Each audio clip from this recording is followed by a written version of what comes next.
Hello and welcome to another episode of Video Game Logic. Today's show was recorded on May the 23rd, 2017. I'm your host, Gaming Psychologist, and with me, as always, with a special surprise today. Caffeine Rage. On today's show, we will of course be discussing the games that we played. I got a VR headset, and I'm going to talk about it.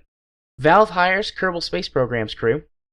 Godus is an ongoing project, according to 22can's CEO. More Life is Strange is going to be coming our way. We'll have our weekly community corner and our Steam weekly discovery queue. And as long as I don't forget one, timestamps will be in the show notes following the respective topics. Yeah, sorry to throw you a little bit under the bus. That was more for me to remind me that is not a timestamp. Delete that whenever I was copying and pasting everything. Yeah, I forgot to remove that. Yeah, I mean, I must have just forgot when I was editing it. Yeah, sorry about that. It was more just... It's like, wait a minute, that's not a timestamp. No, it's funny. I chuckled. I was like, well, that probably got copied over. That's funny. No, that's why that note was there, was so it didn't get copied over. Did you actually go look up the timestamp or just leave it blank? No, I just left it blank. That's on you. Fair enough. Because honestly, me hunting down the timestamp is a pain in the ass because I use Winamp. Mostly because it whips the llama's ass. But because I guess Winamp was designed not with long-form content in mind, so anything that goes beyond an hour is 61 minutes, 62 minutes, 63. And I'm not going to bother, figuring out the hour marks. Yeah, I have gotten to the point where I'm just like, yep, this many minutes is this many hours, and like I'm doing seconds in my head for whenever I make the video. Because in Windows and I'm fine, by the way. Little pissed off, but eh. Did I ask you how you were this week, or did we just jump into a conversation? Okay. How are you doing this week, Rage? More than a little angry, but eh. Yeah, I know why, but I mean, you don't have to share that. I texted you why. Yes, you did. And I've felt very bad for you. That sounded kind of condescending. I don't mean it in a condescending way. You know what I mean. Yeah, well, I could only imagine what you said or thought whenever you saw that text message from me. My thought was, those bastards, again. It took me half a day just to cool off enough to actually sleep. It was one of those things that I was tired, but I was so worked up and just pissed off that I would lay down and I would just stare at the fucking ceiling and fume. Nothing has ever made me that mad in my life except for my marriage. Well, let's just put it this way. What was supposed to be my medical ordeal ending yesterday, it continues. Indeed. And I'm very sorry. And this was for that. after, being delayed already about 2 months. Yeah. Yeah, I'm really sorry about that, buddy. I mean, I know it's not my fault, but it still sucks, and therapists and all that. I'm here with you. I'm just glad my issues aren't life-threatening. Because fuck. Yeah. Yep. And it's probably only going to get worse. Because of them Medicare cuts. Well, technically, I guess it's not life-threatening. I mean, as pissed off as they make me, maybe I'll just, burst an artery and, just fall over dead. Just have an aneurysm. Yeah, just getting so pissed off. Hope that doesn't happen. Wonder if, well, I guess I couldn't sue in that case because, I'd be kind of dead, but still. I think I could sue. Because, we make a little money on this show, which technically I could argue that that's a business, and they killed my business partner, so I would have to sue them for damages. So that would make this a little bit more bearable. I'd be sad, but it's like, well, after legal fees, I'll make a few bucks.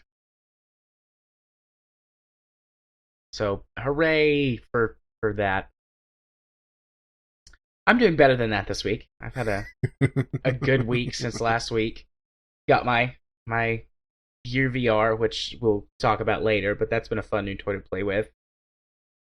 I installed the SSD in my laptop, put a fresh copy of Windows on it, just to wipe out like 6 years of history of me doing stupid shit to that thing and then fixing it and breaking it and fixing it and the viruses that it's had. Just fresh start. Should have done it a long time ago, but it's like a new machine with an SSD. I mean, you don't really get much in the way of performance aside from faster boot times and programs loading a lot quicker, but that makes all the difference in the world. Yeah, well, at least Windows, it tends to collect junk anyway. Yeah. Or I should say older versions of Windows. I haven't spent enough time with Windows 10 to know if it does that for certain or not. Mostly because Windows 10 is more of a mobile operating system than anything else. Yeah. I'm not sure if it does it or not. I'm going to assume so because, it is a Microsoft product and they love to collect junk. And, well, obviously data on their users down, but still. Yeah. But so yeah, now I've got an SSD in my laptop and it feels real nice. Real nice. I immediately put Factorio on it. It loads real quick.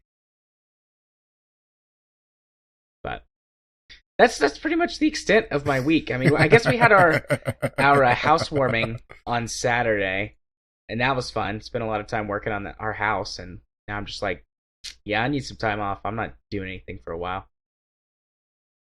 Oh, I had to mow my own lawn for the first time in years. It's terrible. Well, that's what neighbor kids are for, at least until yours is old enough. Yeah, there's no neighbor kids. We have the oldest kid in the cul-de-sac. And he's 3, so. Most of our neighbors are retired old people. Well, look at it this way. King is going to make so much money in about 5 years. He will. Mostly from mowing our lawn. Although he has to do that for free because we're his parents. But yeah, we've got 2 retired couples, an old crazy cat lady, and then 1 younger couple that's about Katie and I's age. I think they're a couple of years older than us. And their kid is still being assembled by his mother's body. Oh my! So that's King's the oldest kid in the neighborhood. And you're just sitting there thinking, you could do some research to make this happen faster. Yeah. If you increased your resource gathering efficiency. Well, at least they're done with the inserters. Well, I mean, hopefully they're not done with the inserters. If they are, their marriage is kind of fucked because there's not going to be any fucking. So shall I paste in the games played? Since I'm sure you're curious. I am. Give me a second. I'm adjusting in my chair. Yeah, you're just saying that you're staring at the games that we played list in that empty spot that I have.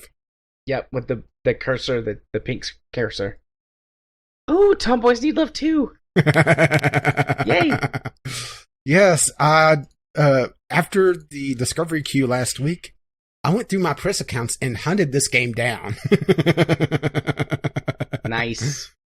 I'm very excited to hear about this game. It's not a bad, budget level visual novel. It's I've played through 1 story out of 5, and it took me 2 hours some change. I would say probably closer to 3, but that's also sitting there and really reading the story, not reading it casually, Yeah. Trying to pay more attention to it. It's an interesting take on Tomboys and, really romance and visual novels in general, in that the female lead is the assertive force in this. And the male lead, your character, is kind of a wimp. I mean, granted, they do some literary things that are a little annoying, like the info dump. I look in the mirror and I see an 18-year-old high school senior looking back at me. It's like, don't do that. I mean, really? Why is that so frustrating to you? It's a very, very cheap way to talk about the character's appearance. And it's a fucking visual novel. You don't need to do that. Yeah, that's fair. Because the visual novel, for one, it's not one of those where the main character is faceless, which there are some like that where, you know, you never see your character. You always hear about them, but you never see them. It's first person perspective, essentially. But this isn't one of those, so you don't need to do that. Does it go to speak to some other level of characterization? Like, there's a thing in it's a therapy technique called the mirror technique, where that you have someone like talk about themselves in a mirror, and they tell you like what they see, and then you tell them what they would see or what you see, and compare the two. Or is it literally just like, yes, I'm an 18-year-old boy? Yeah, literally the second one. Oh, okay.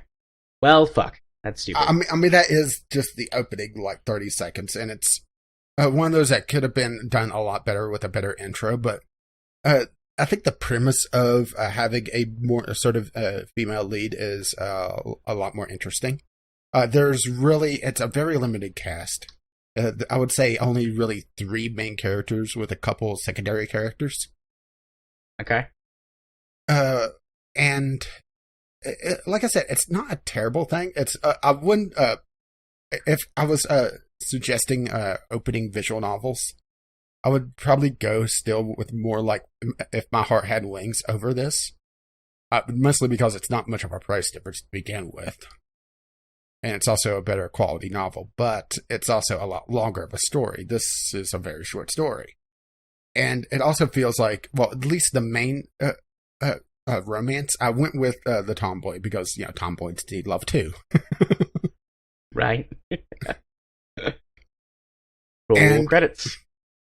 And it's one of those things that it feels a bit of a rushed romance, getting together, but it's also the childhood friend, and it's someone that this guy has known since he was a little kid. So, you know, there's that. There's not the, you know, meeting and getting to know someone in this novel because it's already there, but it also leads to a lot of really funny banter going back and forth between him and the main female. Talking about embarrassing moments growing up and, them picking on one another, which I really liked, and it made it so that the friendship felt like it was as old as it was being depicted as, you know? Right. Because I would like to think that someone that I've known for that long, especially, you know, just seeing him as one of the guys, you would be able to pick on him back and forth like that. Right. Yeah, not with malice, just, you know, just friendly toying with one another. Yeah, as you do with close friends or family or something. Like, I mean, I'm that way. I pick on people I like all the time. Yeah, so it's that sort of relationship between the two, and it does make it so that the accelerated romance between the two does feel like it can work. But at the same time, it's one of those that I wish it was more than covers. I think it covered about 5 days of story time and about 2.5, 3 hours, which isn't terrible, but it does feel a little rushed, particularly because of, you know, the events that go down. And the other female lead, it's Kai, Chris, and Sophie. All right. And can you guess which one is the tomboy? Probably Chris. Yes. The other one, Sophie, at least in what's considered the good ending, and what I would consider the story that they would want you to read first, going for Chris, she feels very one-dimensional, but it also feels like there's something more there that would be unlocked if you played her story. And it's one of those things that that they could have probably done her motivation a little bit better, because she is kind of a bitch. Okay. Man stealer, antagonistic to pretty much any relationship in her class, but also two-faced. Make it so that she plays the victim card. Right. And it's one of those things that I wish that there was more about her, at least in the main story or in the story that I played. But I have a feeling that it goes more into depth about why she's like this in her story. And I just didn't get to that.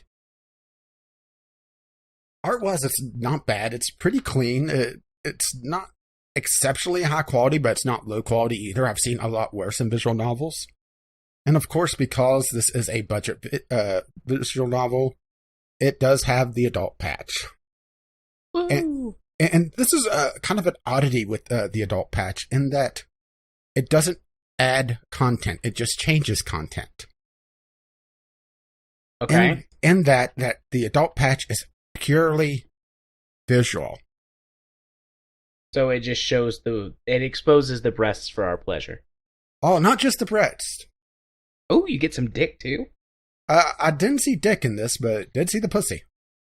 Ah, so the breasts and the vaginas were exposed for our pleasure. Yeah, and it was one of those that it's actually a little bit of a shock because some of the other budget visual novels I played that had the adult content in them as a patch would just cut the sex scenes altogether. But in this, it's just she's wearing a robe. But with the patch in, she's buck naked. Which I've seen that before in some visual novel games that I've played. Yeah, but the budget ones on Steam? No, I don't think so. That's why it caught me a little off guard. And also, there's one scene, whenever you really start to talk to Sophie, because the storyline is, well, at least the opening premise is that Chris has a very, very obvious crush on Kai. And Kai is oblivious to this because he's a male lead in a visual novel. Right. And he's also kind of really a bland character. He almost feels like a self-insert character. You're supposed to see yourself in that situation more than him. There's enough there that prevents me from saying that that's completely the case, and it may just be that he's a bland person. But at the same time, it's a little hard for me to tell one way or the other. And he has this major crush on the class president, because of course she's the class president, Sophie. And there's rumors flying around about her that she's a bitch. and the presence that she gives in class is not her, who she really is. It's a mask. Okay. And I don't want to give too much away, but one of the things with the adult patch, and whenever you first meet her, is that she's been attacked. I mean, this is within the first 45 minutes of the novel, depending on how quickly you read. Okay. And she's rather disheveled. And with the adult patch, you see some things. I see. But it also makes sense. It's not just titillation. It also makes the scene feel a lot more intense, which it's one of those things that I could definitely see someone getting excited by this, but at the same time, at least at the time, this was before you really start to form your opinion on Sophie. It's more, Kai's opinion. You feel bad for her. And you start to wonder if other things happened. Yeah. That makes sense. I'm glad they did that well, too. Instead of either just going for straight titillation with that, which would be scummy, but I've definitely seen it done before, or just, fucking it up and being like, well, why is this here? I mean, don't get me wrong, there's definitely a couple scenes like that. But there's also... the scenes like with Sophie's being beaten up is that, the adult patch adds things that make sense. Yeah. And, the other thing that, visual-wise, is that the adult scene, not just the adult scenes, but all the, I guess, CG, in sarcasm quotes in this, because all of this is CG, I mean, let's be perfectly honest. But all the non-sprite-based scenes are static images. When a lot of visual novels, whenever they have a scene like that, they'll at least change the facial expressions or have more than one image in that scene. You know what I'm talking about? Yeah, no, I know exactly what you're talking about. And for this, only the very, very last CG scene had a second slot, and it was all static. Which for some of them it made sense, but for others it didn't, because they would talk about how they would move or hug or something, and you would Right. still see the old scene, or or see something that hadn't happened yet in that scene. So it's one of those things that it's a little off. Right. That's probably down to the budget nature of it. Yeah, exactly. And one other thing that I kind of liked was on the audio side of things. Audio-wise, it's not bad, not terrible, but not amazingly great. But it had the music that set the scene really well. But probably the moment that the audio side of things really stood out for me. Well, first of all, there's no voice acting in this at all. It's a completely silent novel, which I'm not going to dock it points for because it is a budget game to begin with. But yeah, sometimes I prefer it that way too. Yeah, I think I prefer either fully voiced or non-voiced. I don't really care for the partially voiced unless they do it well. And the thing is that a lot of the budget games don't do it well. Yeah. But there's a moment where he's trying to figure out his feelings. This is also very early in the game. And you hear the happy, cheerful music, essentially his theme. And he's trying to figure out things. And he just has this moment where everything kind of clicks. And the music stops. Just dead. And I thought that was a really good way to use the music. Yeah, I agree. That is good. Just the line where kind of the shoe drops, he figures out something, and just music's gone. And it feels a little odd to say that my favorite time that they for the music was when they weren't using it, but there you go. I mean, sound is powerful, and sometimes it's about when you use it, and then sometimes about when you don't use it. Yeah, and particularly for this was a single developer who licensed out some music and some art, or hired some artists. But this is a single person development team. Yeah. So I think the author for the story knew really well when to do that drop. And I think that was the only time that he really did it. Other times there were silent scenes that were more intense. But it was just that one moment that really stood out to me audio-wise. But pretty good budget novel. Yeah, it sounds good. I mean, I was already on board to buy it. So, I mean, it's just reinforced my, yes, I should pick this up. Oh, and other thing I should say about the adult patch is that they did do something in it that I liked, is that if you install it, it's in the options to easily turn on and off. That's nice. Because usually the adult patches either overwrite or just drop all the files in. Yeah. And it's very tough to remove. Which, usually it's not that big a deal, but in this, it's very nice. And it's also a fully featured novel in that it has a gallery. Granted, the gallery is just, the single scenes. During usually the scenes that you really want to go back and look at. Yes, for scientific purposes. Research. Yeah.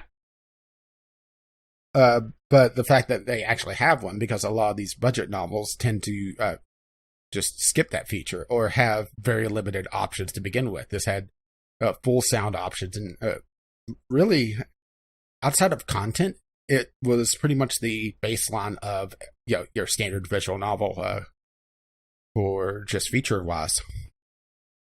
Yeah. Which is sadly, not the norm.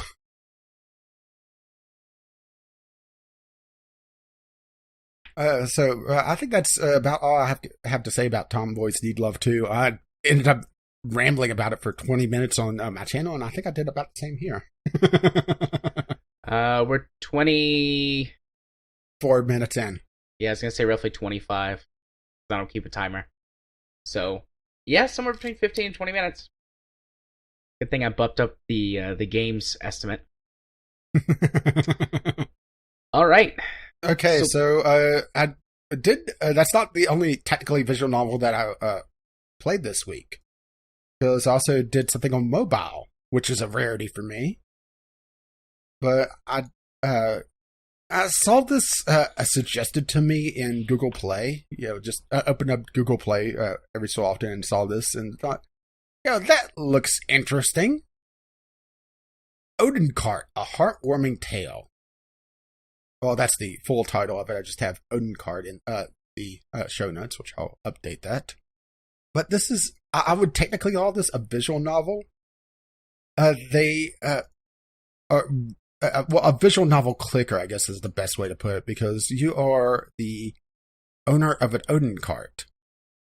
And you're essentially listening to the troubles of your patrons and learning more about them. And that's really the story. And it's an interesting take on just how they're doing it, because there's all the, I want to say I played this for about 45 minutes, and I barely scratched the surface on the content-wise. I encountered, I would say, 4 or 5 different people, and as you talk to them, you get little tidbits. Like there's one girl who moved from a fishing village, and she talks about how her landlord is giving her problems, because she's not used to living in the big city. There's a middle-aged working woman who just doesn't have time for her family anymore. And there's a guy that's about in the same situation. And let's see, there is a retired old man that just is, your stereotypical grumpy old man. So he's you. I'm not that old. Plus, he doesn't have a cane. Ah, I see. But it's an interesting take on the visual novel clicker, which I haven't really seen a lot of, or haven't played a lot of, I guess I should say. I'm sure that there's plenty of them on mobile. It's just something that caught my eye, just mostly because of the theme. And they do have the monetization on it is that I think that you could pay to restock your cart, and you could play for a certain amount of time. And as you have customers show up, they'll give you money, and you could restock your cart. And you could also determine who shows up by stocking certain Oden. And it does look like there is a sequel to it, and I just played the first one. And it looks like they changed the art style a fair amount as well, to a more exaggerated style. Yeah, I'm looking at it right now. So I downloaded the first one on my phone. Mm-hmm. This looks like a neat little game to try out. I've been looking for some new mobile games to play while I'm out on the road. Well, obviously not while I'm driving. I hesitate to call this a game, because it's a clicker. Because you can see on the screenshots, or at least Jared can, that a lot of it is just clicking the text bubbles that pop up, and as you get new text bubbles or new things that you haven't heard before, that's when the next level of the story unlocks. And the person has to show up several times before you start getting more and more story. I would say it's visual novel-esque. That's why I was calling it visual novel clicker, is that it has that clicker aspect to it. Yeah. And because it does have it where you have to play a certain amount of time in order to make sure you have the money, unless, you just want to pay into it, which honestly I wouldn't. Mostly because I'm cheap. Yeah, I probably wouldn't either. But it's one of those things that, I like the visual novel genre to begin with, whenever it's done well. That's the problem, is that visual novels are very, very easy to make. There's a lot of tools out there to make them. And that makes it so that it has a low barrier to entry, so there's a lot of crap out there. Right. And also, a lot of visual novels tend to rely on a gimmick, and usually they're tits. I mean, let's be perfectly honest. Titillation and sex sell games. Sex sells just about anything. Unless you're trying to sell fuckings, then you get in trouble. Unless you're in certain places in the United States or countries that have legal prostitution, like Australia. Or maybe it's New Zealand. Sure, I hope it's Australia, because literally everything's trying to fuck you up on that continent, so you may as well be able to buy it. Yeah. Yeah, there was a joke that I heard that someone wanted to check out a book on all the dangerous animals in Australia, and they went into this room, and it was just shelves and shelves and shelves of books. And they said, okay, well, what about the books on the non-dangerous animals? So they were led to another room, and in the middle of the room, there was this pedestal, and on it was a single sheet of paper that said, "Some of the sheep." Put up. And goodbye, Aki. Yep. All right, so is that all you got to say on Oden Cart? Pretty much. It's one of those that I'm not sure if I would. I'm not sure if I'll play it all the way through, just because it is very grindy, particularly once you get some of the opening story from your opening customers. But it's also interesting enough that I wanted to talk about it. And I would love to see a more business-oriented visual novel as well. I mean, I know that they're out there, or I should say business management, because whenever I first got this, I was thinking that it was going to be more management and less clicker. But I guess technically you could do some business management to try to tailor, who shows up. Because as you talk to people, you learn their favorites, and then if you want someone to not show up because you've learned everything about them and you don't give a damn anymore, just stop stocking their favorite food and they stop showing up. It is one of those weird things, game-wise, where someone talks about being broke and they show up at an Oden cart, 5 times a day. That's an addict's behavior pattern, though. I don't have any money because I spend it all on my addiction. So really what you're doing is you're staging an intervention by not having their favorite food. And then they don't come spend all their money. Okay. Well, let's go talk about your third game then. All right. So, ready for a Bethesda Bitch Fest? Oh, yeah. Because I have a feeling we're both going to be jumping on this, but for me, it's Rage. And yes, this is going to get very, very confusing, I'm sure. But Rage is a FPS. It was developed by id Software and published by Bethesda, and oh dear God, this was a pain in the ass to even get running. I was wanting to do a series on this for my YouTube channel, and I'll be perfectly honest, I still haven't figured out what I'm going to record in place of Halo, because I'm over 3 on games I wanted to try out. And Rage was one of them. And Rage is one of those that I wanted to try out, and I would probably end up playing. But the thing is that it is just a pain in the ass to even get running. Well, let's start off. I downloaded the game, like you do, because that's usually how things work these days. Tried to start it up, immediately crashes. All right, not a good start. But to be fair, this is a Bethesda published game, so, it's about par for the course for Bethesda. Right. So, loaded up again, crashed again. Just to, the scientific method. I wanted to make sure I could repeat the result.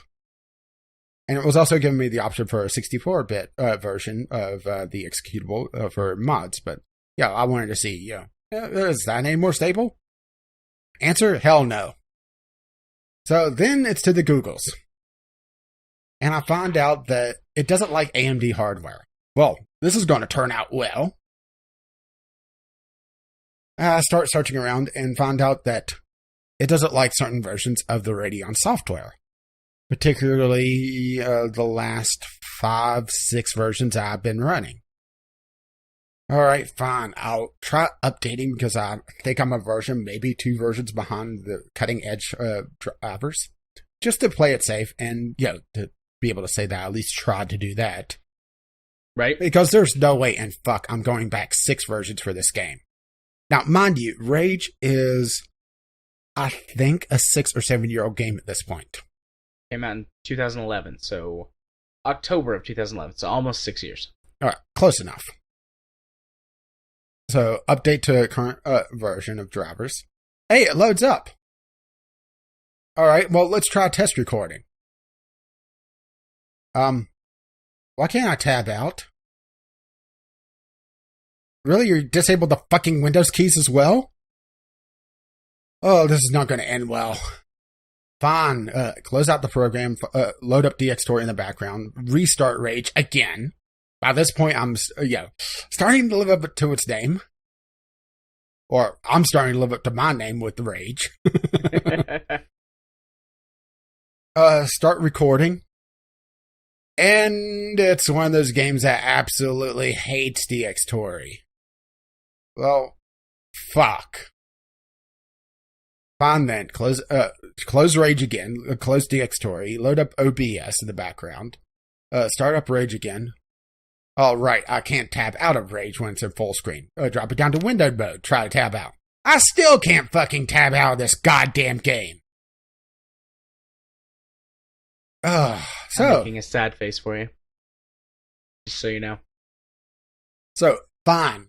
Maybe it's the window, something in the code that they have it where it drops to windowed mode. I know. Let's try borderless gaming window. The third person software to make it so that windowed mode goes to a borderless full screen. Okay, well, get that running. And Rage finally decides that, okay, fine, I'll do a forced borderless windowed. But you're going to get 11 FPS. Fuck it. Precisely 11? Precisely 11 on the main menu. Okay. Precisely 11. I was using the Steam overlay FPS checker. And it was one of those things that there was enough animation on the main menu to tell that something was wrong with the FPS, because everything was suddenly running a lot slower and a lot jerkier, despite what PC gamer thinks. Yes, FPS is fucking important. I thought you said you weren't going to talk about that. Sorry, that article pissed me off enough that I need to at least make a passing shot at them. Bunch of fuckwits. Good word, fuckwit. But fine then. I try a few other things, and it still gives me 11 FPS, but at least, and that's the only way that I could get it to actually tab out. Fuck it, uninstall. I never even started a new game. I don't know what I was thinking, downloading something from Bethesda, because Bethesda is, I would say, probably the second worst behind Ubisoft on just general usability of their software, at least on PC. And for me, the worst, because I usually stay the fuck away from Ubisoft stuff. Unless it's an open beta, then why the hell not? Or if it's free. Yeah. So I'm going to piggyback on this discussion of a Bethesda game, because one of the topics I wanted to bring up is kind of old news, because it started the week I was moving. So Prey, I've talked about Prey a couple of times, game that I'm interested in. I'll do Pray Tell. Heyo. Obviously waiting for it to release, because thou shalt not pre-order. And unless you want a spanking. And see how it does. And not the sexy kind either. So Prey's demo, when it released on console versions... Oh, sorry. Towards the end of April, had, particularly on PlayStation, had massive input lag issues. Like, we're talking like a second plus between a button press to the action on screen. And it wasn't isolated incidents on PlayStation. It was pretty widespread. It was upwards of 50% of players were experiencing this issue. And then the Xbox also had this problem. But they were like, we'll fix it. We promise this will be fixed by release. Don't worry about it. Make sure you pre-order. It'll be fine. Game comes out first week of May. Still has this problem. Input lag issues like crazy on, again, particularly on PlayStation 4 and PlayStation 4 Pros. But don't you know, and if you're playing on console, you don't have to worry about issues. The game runs perfectly every single time. And then it also had these issues on Xbox, less widespread than the PS4 problems.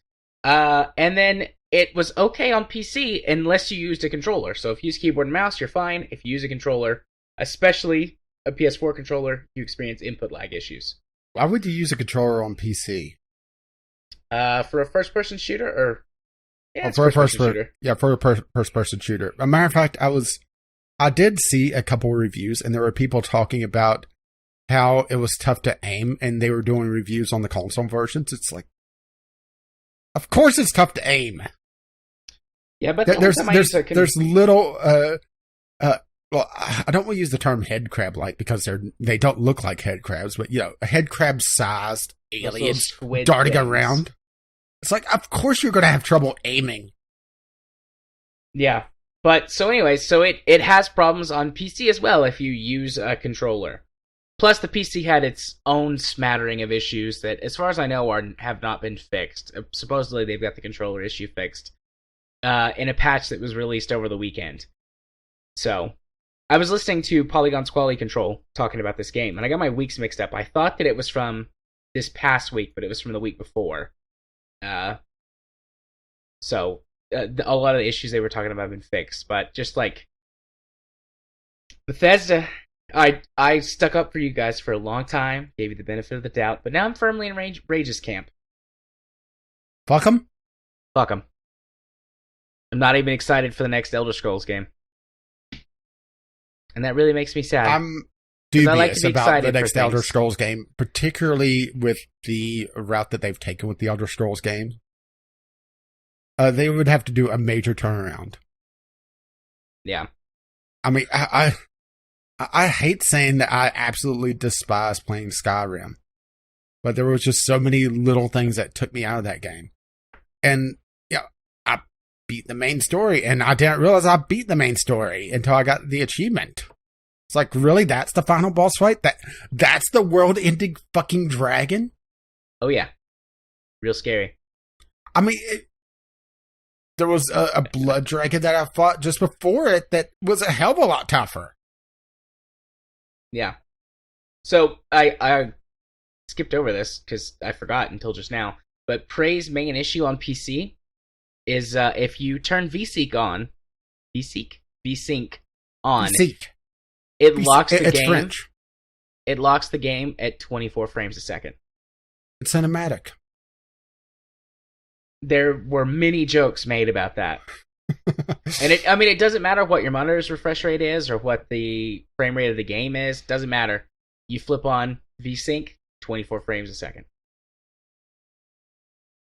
I'm trying to decide how the hell they got 24. I mean, I mean, obviously, I know.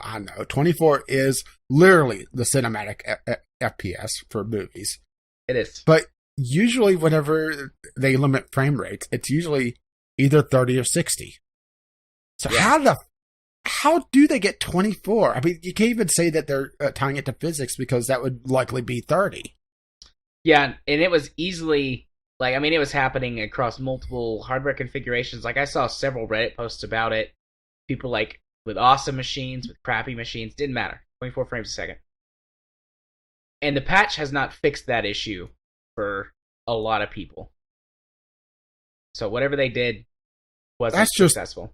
Just mind-boggling. I mean, 24. Yep. And the PC also has 24. Yeah, 24. 24. All right. 24. The following events take place between 3 p.m. and 4 p.m. Get it? 24? Yeah. In the next hour, you get 1 frame. It is a budget visual novel. Super hardcore budget. So, yeah, I wanted to bitch about Prey, and I very rarely look forward to anything that even comes close to a horror title, but Prey actually looked pretty interesting. I liked a lot of the elements that they threw into the game, the RPG stuff, even though it really is not connected to the original Prey at all, aside from being called Prey. I liked the first Prey, so I was like, okay, if they do a lot of the same things, I'm cool with that. Well, But Craig Crowbar was talking about Prey on one of their last episodes. I'll be perfectly honest. I usually download a podcast once every couple of weeks and mass listen to them. So it's been within the last few weeks. Obviously, I mean, they can't go back that far and be talking about Prey because, they didn't have pre-release copies because nobody got pre-release copies. Because fuck Bethesda. some people got pre-release copies. Yeah, a day before it launched. That's not enough to review the damn thing. Or No, someone had a pre-release copy the week before because they can break their own rules. Oh yeah, that's probably a streamer that was paid to do that. I mean, I hate being that cynical, but that's literally what they said was that streamers will get the release copies before reviewers because fuck you, be sure to pre-order. Yeah. But they were talking about how the game, if you play it like a horror game, you could eventually just break it because you'll take your time and start building up more and more stuff to the point where your resources aren't limited anymore. And because they had it where you could approach things from different angles, you're occasionally taking something from an angle that the game wasn't expecting you to and just completely break an encounter or even skip an encounter. Yeah.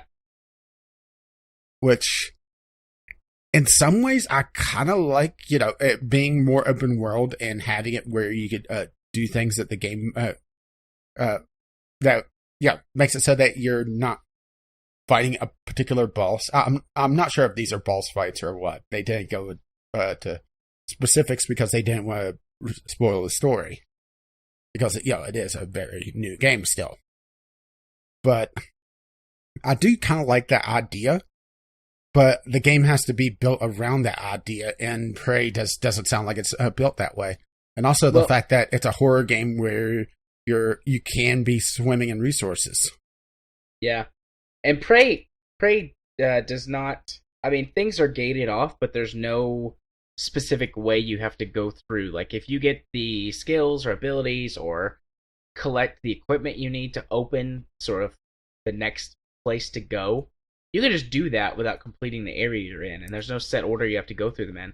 So yeah, and they were also talking about that, and it sounds almost like it was done as an afterthought, particularly because of the way that the journal's done, at least according to Korean Crowbar.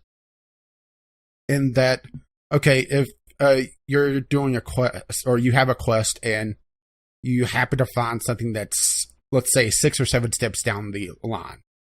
Let's say you're being sent to go get a MacGuffin, and you're told to go to this spot, but the MacGuffin's not there. So you're told, okay, well, check over here, or over here, or over here. Well, let's say, just by happenstance, you get the quest, and then while you're just wandering around, you find it. Instead of saying, well, I found this in this spot, it fills in all the previous journal entries, saying that you went to somewhere that you didn't go to, and then found it there. Which is just terrible. Yeah, it's lazy. Stupid. Yeah, it's real dumb. And this is not something that I could confirm firsthand, but it's one of those things. Yeah. That just listening to actual gaming journalists or gaming professional writers for games talk about some of the things that just feel off about the game really sticks out to me.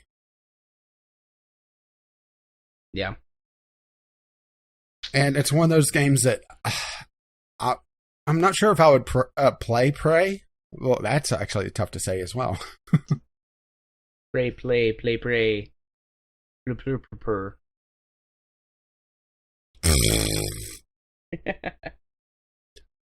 But it is something that I would maybe pick up on a sale if they fix the fucking thing. That's the thing. Yeah.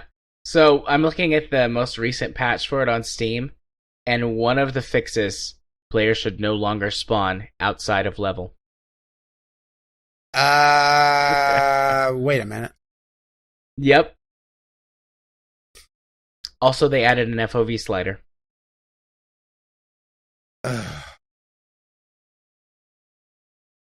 Let's move on. I'm not sure if you could hear this in the audio, but I'm facepalming right now.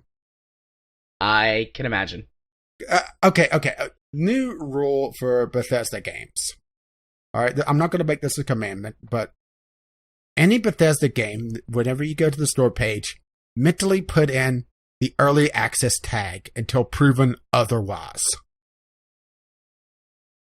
Fair enough. Because honestly, these are things I would expect in a fucking early access game, not a AAA release. Like, yeah. Patch 3. We added the FOV slider, guys.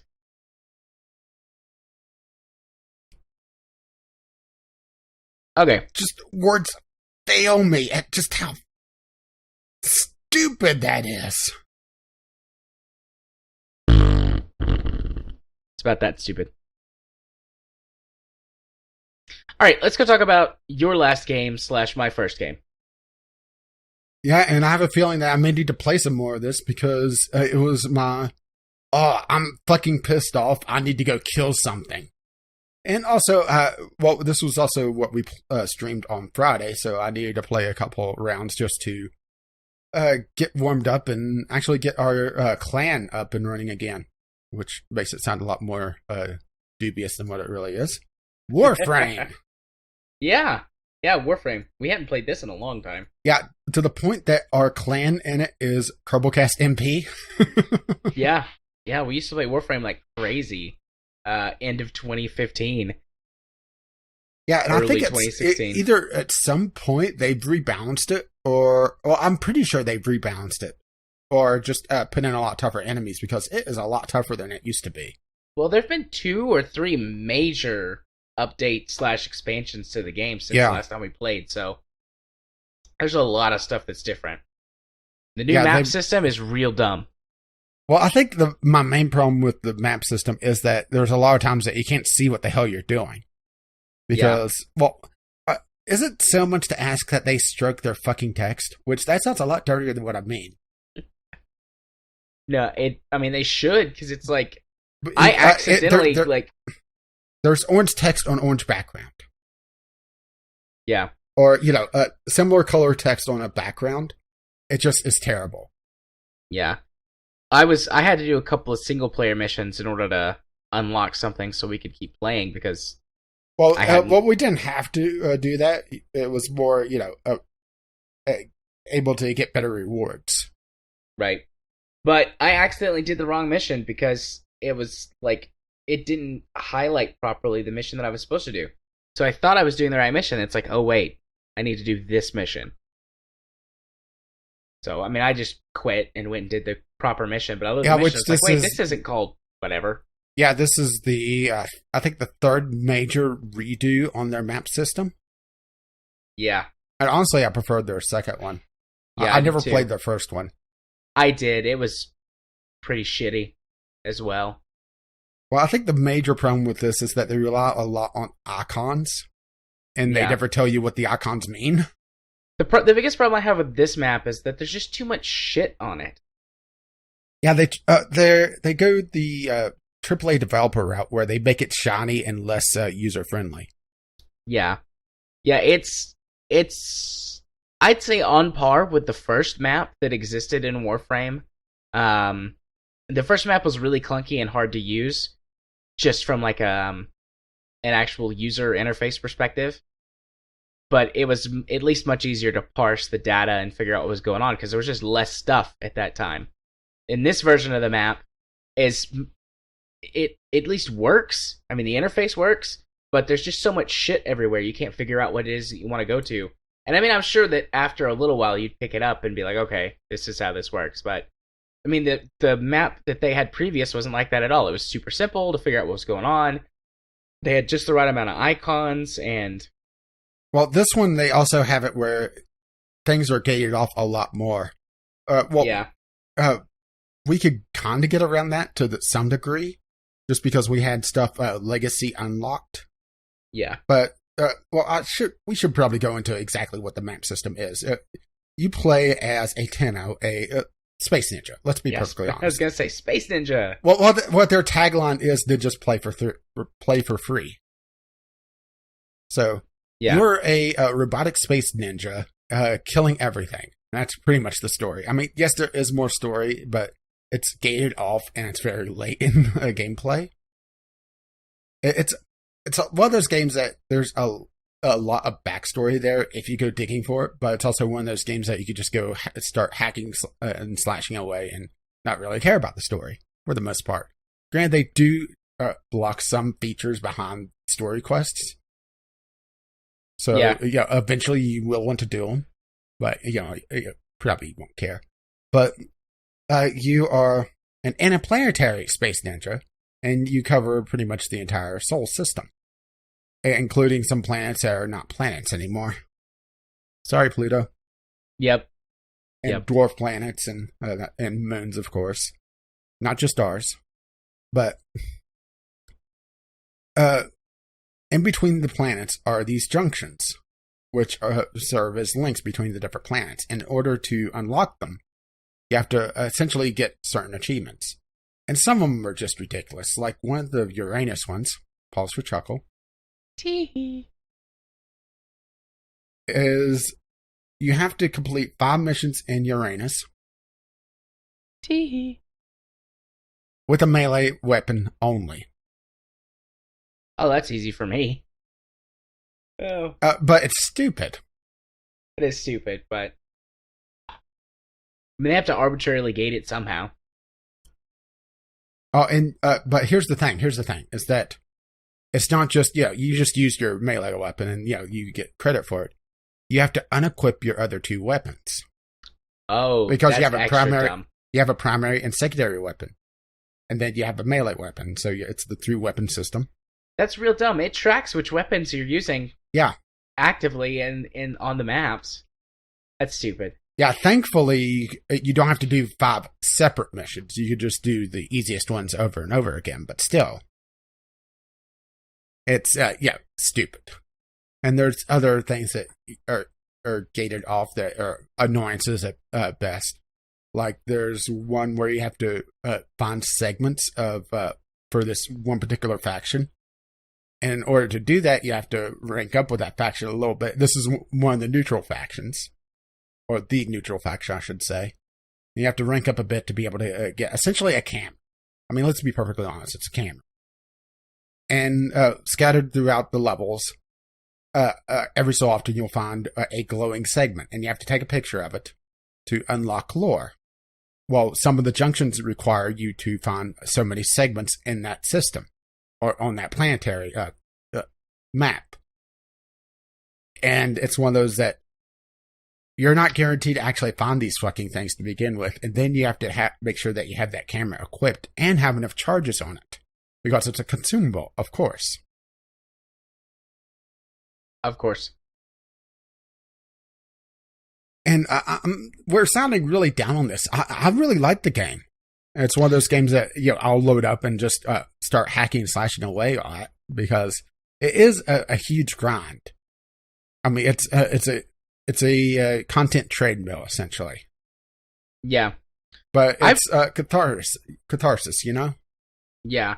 I mean, I really like Warframe too. I mean, we're kind of bitching about these changes, but overall, the game is still the great game to play that it was. I mean, there's been some obvious balancing changes to certain things, and they've added new content and stuff to just keep the gear treadmill going. But, I mean, overall, it's a fun game to play. If you've ever heard us talk about it before, I mean, anything that we've ever said still applies. Yeah, one thing that they did that was interesting is that they changed how you get prom stuff. And, prom stuff is essentially a Mark II version of weapons or warframes. Usually more powerful, just generally. But this is also mostly a player versus environment game. There is some PvP in the game, but it's a very, very small segment of the population. Yeah. But in order to get the prom stuff down, it used to be that you had to get void keys, and those void keys unlock particular missions. One of, I think there's 5 different types. There's interception, there's sabotage, there's a defense, global defense, and exterminate. And capture. I didn't say capture, so 6 types. But capture is a rarity in the void. Or at least it used to be, I think. I may be mistaken there. But anyway, or maybe it's I'm getting off track, which is hardly new for us. Yeah. And each of these missions had one of 4 tiers. And each of the tiers and each of the different mission types had a different loot table. And they also rotated if they're an endless mission. The interception, defense, survival, that sort of thing. Where it goes every 5 minutes or every 5 waves, depending on the mission type, you got something out of the loot table. And it would go A, B, C, where the A stuff would be your lowest tier stuff out of that loot table. Then you would have a B a section of the loot table where it would choose something there, and then a C. Well, usually you would get 2 A's, a B, and a C, because usually people didn't want to stick around for more than 20 minutes or more than 20 waves.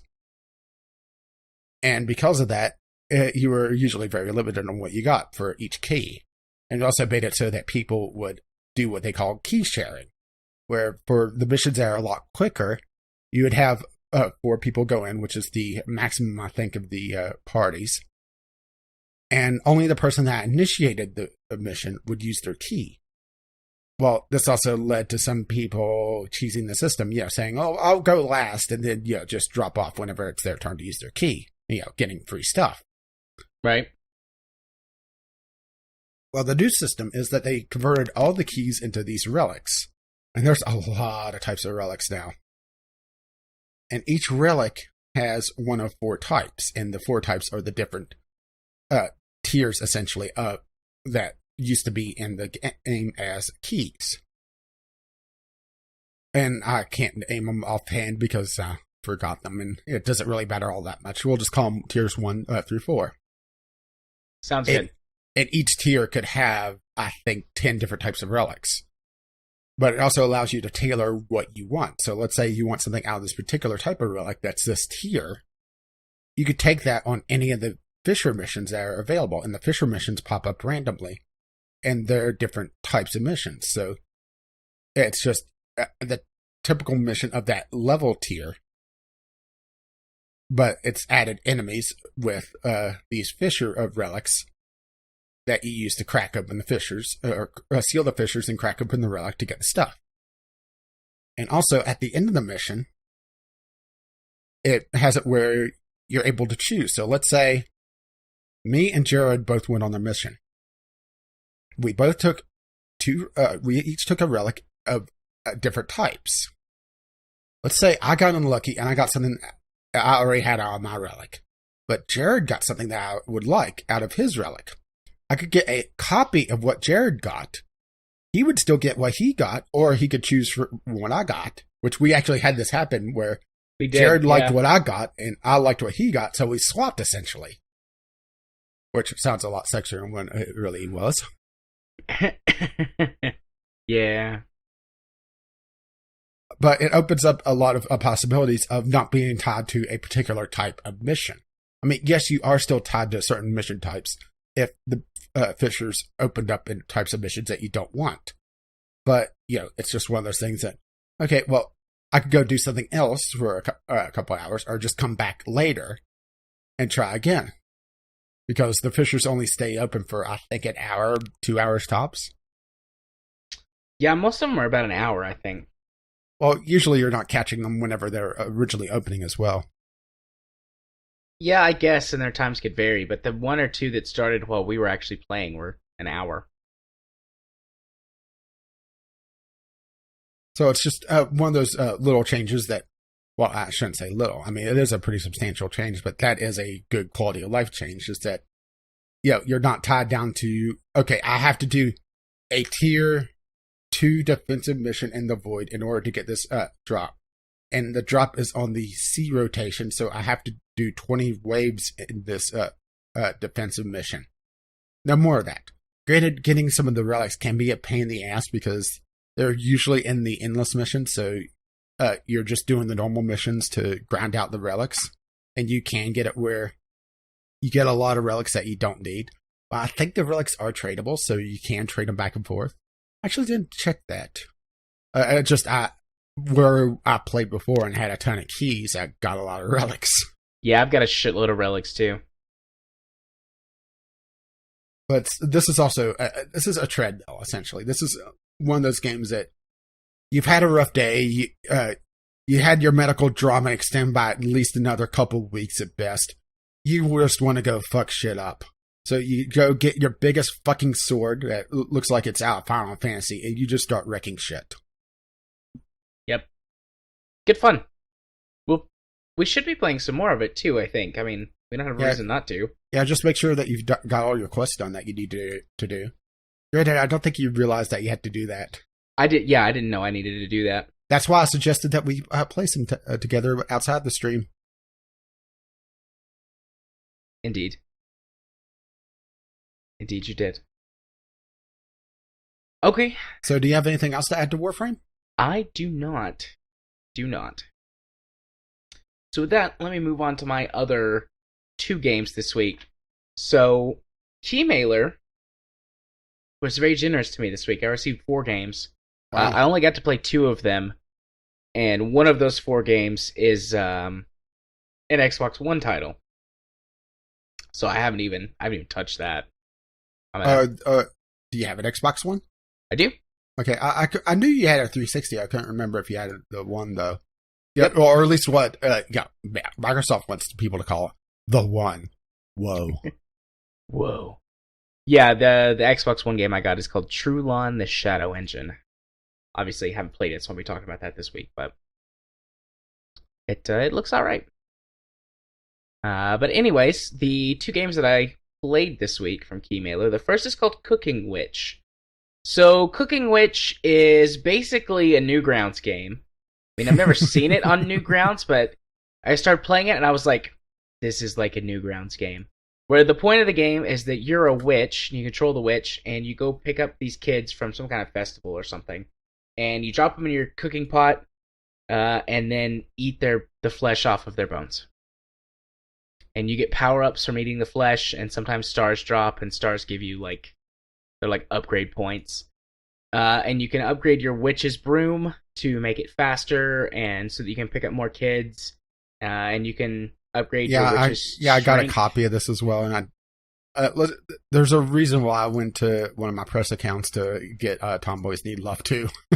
Yeah, I played this game for maybe 15 minutes, and it's like, that's all. I thought Trulon: The Shadow Engine sounded familiar. I got this ages ago. Yeah, it's not like a brand new released game. I was just making sure that it wasn't either a game that I just happened to see before, or just sounded like another game. Yeah. But anyway, so Cooking Witch really does feel like a Newgrounds game. It's only like $2 or $3 if you want to buy it on Steam, but really it's not even worth $2 or $3. Like, I might pay like 50 cents for this game. Wow, that's damning from you, because your standards are a lot lower. There's just nothing there. After 15 minutes, I was like, okay, I've seen everything there is to see in this game. Literally nothing else is going to change. Like, there's no different settings or backdrops or anything. It's literally How about just go to Congregate? If it's on Congregate, go play it there, yeah. I don't think it is, but, from everything that I saw, granted, I don't think I played it. Yeah. I know I didn't play it, but Adler may have gotten the keys off, or gotten the cards off of it. I mean, the game is not bad. It feels like a student project or like a first game out of game design school, and this person is trying to sell it to make some money. And I mean, more power to them. We live in a place that is very much but here's loves the capitalism. Thing, is that this is not the first game from the studio. Oh, it's not? You didn't look at this? No, I was like, all right, this is let's everything to see here. Plantria is essentially a gardening clicker game on Steam, also from this guy. Cooking Witch, Loot Hero DX, which is essentially a clicker of mixed reviews. Tap Heroes, care to guess what this is? Tap Heroes. No, I Tap Heroes is all right. It's an idle game. I have Tap Heroes. It's okay. It's not the best one of those games I've ever played, but it's not the worst. So this is not their first game. Well, it certainly feels like someone's first game. And literally, there's nothing else to say about it. I mean, if you really want to check it out, wait until you can find it for like 50 cents or find it free somewhere Well, right online. now it's $1.50. Yeah, it's not worth $1.50. I mean, I'm glad I got this game for free instead of spending money on it. It's like, oh, neat, for 5 minutes. Then it's like, okay, I'm done. I hate saying that, it's a Flash game, so, you shouldn't be paying for it. But because, people use that logic with Binding of Isaac, because it really was a game built in Flash. But I've seen this game before. Not this particular game, but pretty much this game. I mean, that's why I said this feels like something that it would have existed on Newgrounds 4 or 5 years, actually longer ago than that. 10 years. 10 years ago. Like, ooh, look at this edgy game where you're a witch and you cook kids and eat them. Yeah, but of course the witch would be naked. Yeah. That would make this game better if the witch was naked, but she's not. And as far as I know, there's no adult patch. The witch would be in a bikini, and the login version would have nudity. Yeah. So I mean, there's just nothing to see here. Nothing really to talk about. The other game that I played this week was Rocket Wars.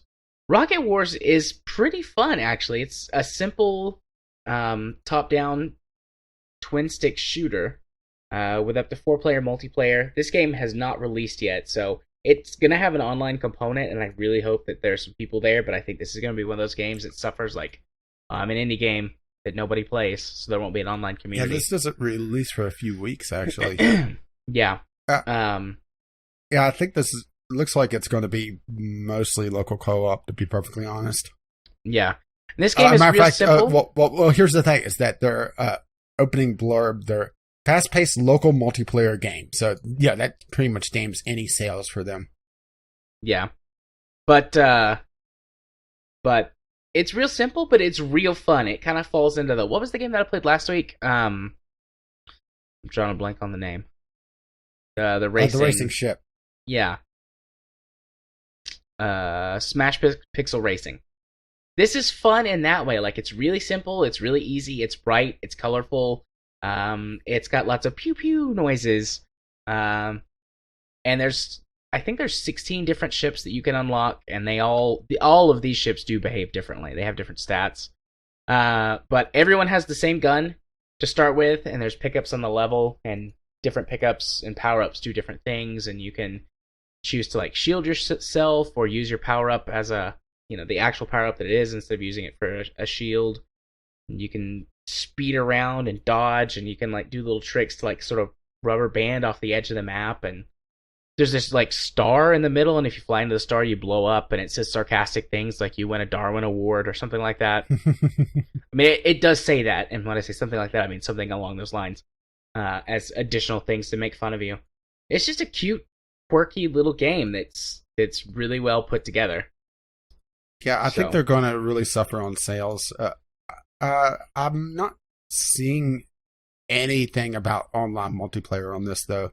I could have swore I saw something that said it was online multiplayer. Well, granted, I'm just going by what they have on the Steam store page, because I did not sign up for this, because, well, the moment I see local multiplayer, I usually just click off of a game, because it's usually, that's it. Local multiplayer for especially these smaller games.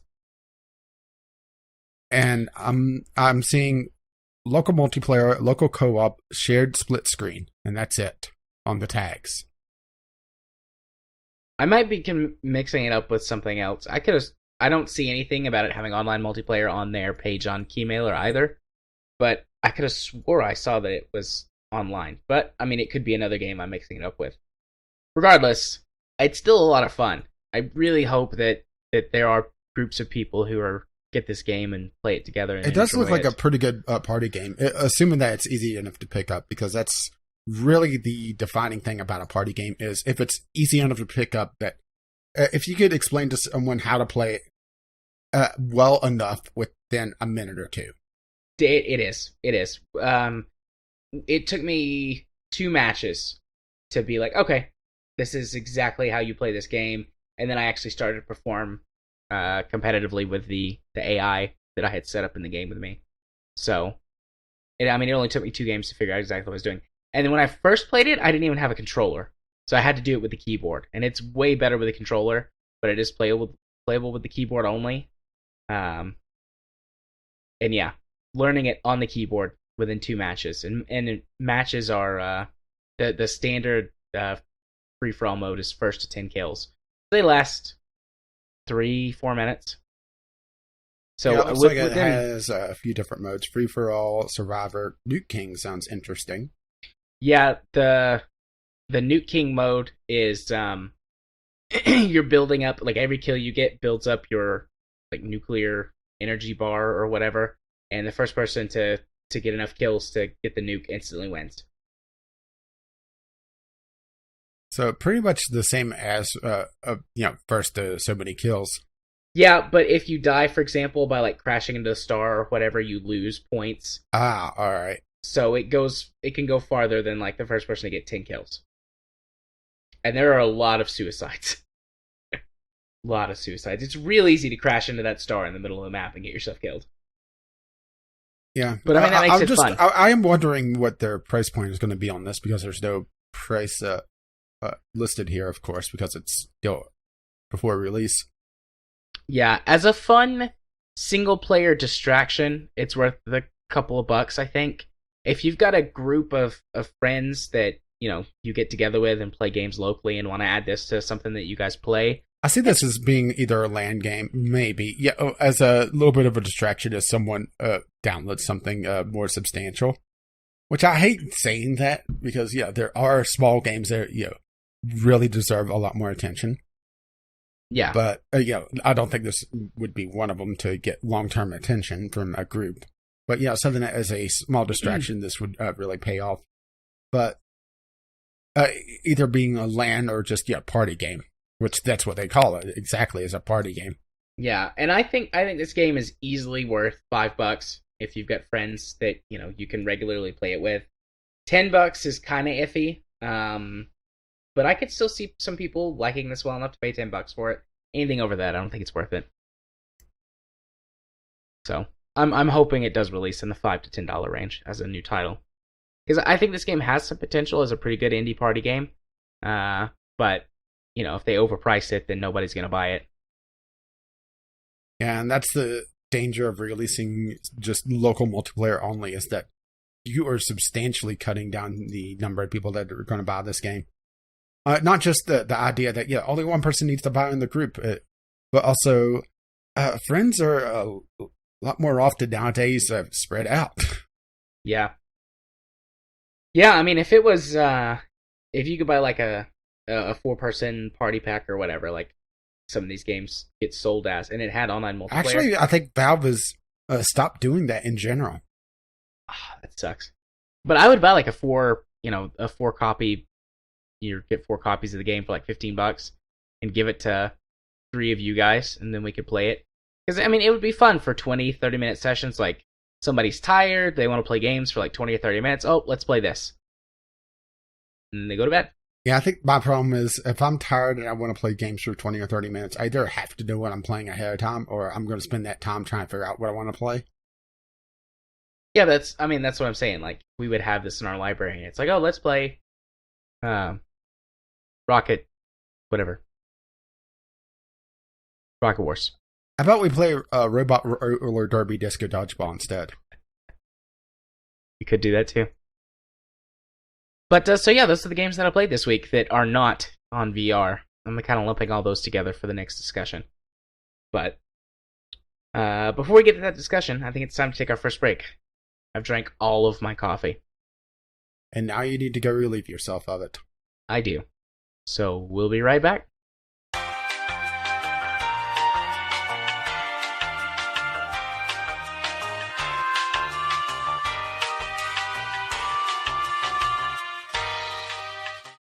All right. You ready to talk about some VR stuff? If we must. We must. Okay. Well, our first topic is sort of also still connected to games we played, but I wanted to kind of separate it from that. I got my Samsung. What? Hey, Like a Fonzie to the games we played. But, anyways, I got my Samsung Gear VR on Friday, and I have been messing with it all weekend. So I asked you to come up with some questions to kind of help guide me. Yeah, I do have a few questions. It's more, I'm just going to let you chatter away and then jump in every so often. Okay, well, I was going to say let's start with the questions and see where I go from there. Oh, okay, well, my big question is, does it add anything to the experience of the VR and just in general? Or does it feel like you're just staring at your cell phone about 2 inches away from your face? Yes and no. So something that I keep thinking as I'm doing this is like, a lot of this stuff is pretty neat, but I can tell that I'm doing this on a phone. I mean, the Galaxy S8 Plus is, one of the most powerful phones on the market. Like, it just came out, but yada, it's yada, still blah, blah, a blah. phone. But it's still a phone, and you can tell the certain applications and things that you're doing. You can see the individual pixels because the pixel density isn't high enough when you're viewing it that close. And someone like me, like Katie, doesn't notice. Like, we each got one because part of the promotion when we bought our phones, like the week that they came out, you got a free Gear VR headset. So we both have one, and Katie's been using it too. And she doesn't notice any of this stuff because I asked her about it, and she's like, I don't know what you're talking about. But someone like me, I'm like, yeah, I can see the pixels there. I can see that. And because it's my phone screen, it's got dirt and dust and stuff on it that wouldn't be in a at least you headset. hope that's dirt. Yeah, at least I hope it's dirt. And I can see some of that too, so depending on like what the application actually looks like, sometimes you can see those things, and it kind of really pulls you out, and it's like, this is not great. But in some ways, it makes certain things amazing. Like porn. Do what? You're going to say porn, aren't you? No, VR porn's weird. I'll talk about that in a minute. The things that it makes amazing are your workspace. So the Gear VR has got sort of this, I don't know, I guess you could call it like a home menu or something. But it's just this environment where all of the things are floating around you, and you have basically infinite desktop space. And the way that you can organize it and do stuff with it to increase its efficiency and things, I'm trying to figure out how to hook some other things in to actually do some real world work inside the VR environment. Because just being able to look around and be like, okay, here's this thing that I use and this thing that I use, and they're all displayed, and I can jump back and forth. And I know you're thinking like, well, yeah, I can do that with a monitor or multiple monitors, but it's not the same. And it's real. I've been trying to figure out how to explain this. It's just like, there's no alt tabbing, there's no dragging things around in different monitors. It's just like all floating in front of your face. And you can use the little controller that comes with it as basically like a mouse pointer and drag stuff around. Basically, it's like having all the monitors. Yeah, it's like having all the monitors in the world right in front of your face. So as a work... It's like having that room in the last Matrix movie with the architect. Yeah, only instead of it being a million tiny TVs, it's one giant wraparound screen. And a lot less Keanu Reeves. I wouldn't mind if there was more Keanu Reeves in my VR experience. At least with that attitude, you don't have it. But so I really like that, and I want to utilize it to do some more work with, because it, in some ways, can streamline some of the things that I do. And anything to make paperwork more interesting gets my vote in the positive. So that's something that it adds that I honestly wasn't expecting. And then the thing that I was kind of looking forward to, because I've heard like Total Biscuit and other people say this, is using it to watch movies and things on. It's the closest thing that you can get to a theater experience without sitting in a theater. You put on your nice headset so that you get really good surround sound. Yeah, but you have a Gear VR instead. Sorry. I realize Gear VR is like the second tier of VR from everything I've heard. It's just above Google Cardboard, but it's below the big boy headset still. I think it's third tier because Oculus and Vive are top tier, and then the PSVR is second tier. Yeah, I've heard And a then lot you of people have go this. in between. It really depends on, I think, just how picky the person is. Yeah. So let's just put them both together.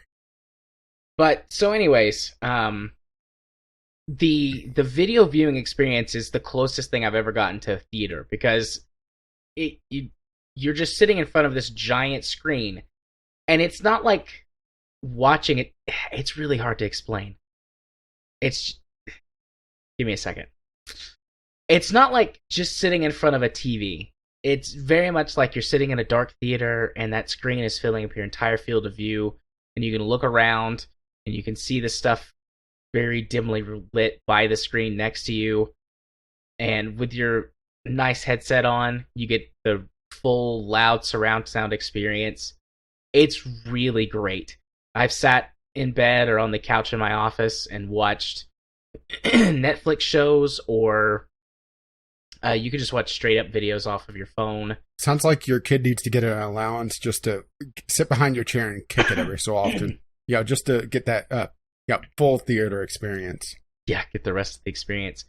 And it's really, really good. Like, this is probably going to be my favorite thing to do on planes now. And I don't care that I'm not sure if I want to know what your favorite thing was before. Read books.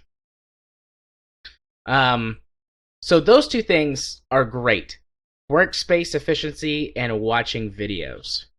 And then, the fact that that you're on a phone is kind of takes away from the experiences. The video viewing apps don't really suffer from that. It's mostly in games and applications where you can really tell. Anything where the screen is really white makes it easy to see the pixels. So general web browsing and YouTube watching and things like that, using it, it uses just a very white background, kind of your standard web page background, and you can really tell. And that gets a little old after a while and really causes eye strain. Like, watching a video does not cause eye strain for me, but staring at a white background where I can see all of the pixels does cause a lot of eye strain. If I'm watching it... In other words, never watch the new Star Trek movies. No, definitely not. All of the lens flares will give you an aneurysm. You just skip the Gear VR and just strap a spotlight to your head. Pretty much. Pointing into your eyes. So I can sit and watch a Netflix, a show on Netflix for an hour or two, or a full feature-length movie, and not really experience any eye strain. But after about 20 or 30 minutes of web browsing, I'm starting to get a headache. So, all right, well, this does kind of tie in. Well, I actually have a couple of questions that tie into this, but battery life. Because this is completely virus-free, isn't it? There's no power going into it. It's all powered by the phone, right? Yeah, it's completely powered by the phone. The Galaxy S8 Plus has a 3,500 milliamp battery that brand new, my phone will last for about 2.5 days under normal usage. That's me listening to podcasts pretty frequently, making a few phone calls a day, a lot of text messages, some light web browsing. It'll last 2.5 days. It might last 6 hours with the headset on, which was better than I was expecting, but it's still a huge battery hog. It's good enough to make it through a flight, but your phone's going to be pretty close to dead on the other side. And you can't, there's no pass-through connector or anything. You can't plug it up to charge it. If you need to charge your phone, you have to take it out of the headset. That seems like a huge oversight. Yeah. I'd love to be able to hook it up to power. Or even have the Gear VR have its own battery pack in it and have that be rechargeable and it charges the phone as well. Yeah. Yep, there's that and the fact that it gets real hot in there. It gets real hot. Oh, right. I didn't even think about the heat because I know whenever I'm using mine, which is the tier below yours or the version before, if I'm playing a game, it gets a little warm. I mean, it's not, it's not AMD hot, but it's definitely warm. And I can only imagine in the headset, they can't really do any ventilation easily without, letting light in from certain angles. And it's a double whammy too, because you get the heat buildup from wearing the headset and keeping that portion of your face trapped inside, and you get the heat put out by the phone. So, Because, in other words, if you're playing Little Inferno, you have that interactive experience of the heat. Yeah, you would. It's not too bad if you're just doing work stuff or watching a video. Your phone's not really using too much processing power. But playing games, 15, 20 minutes, and then I gotta take it off because I'm starting to sweat. Well, I guess that prevents simulation sickness, because that's what I was going to ask about.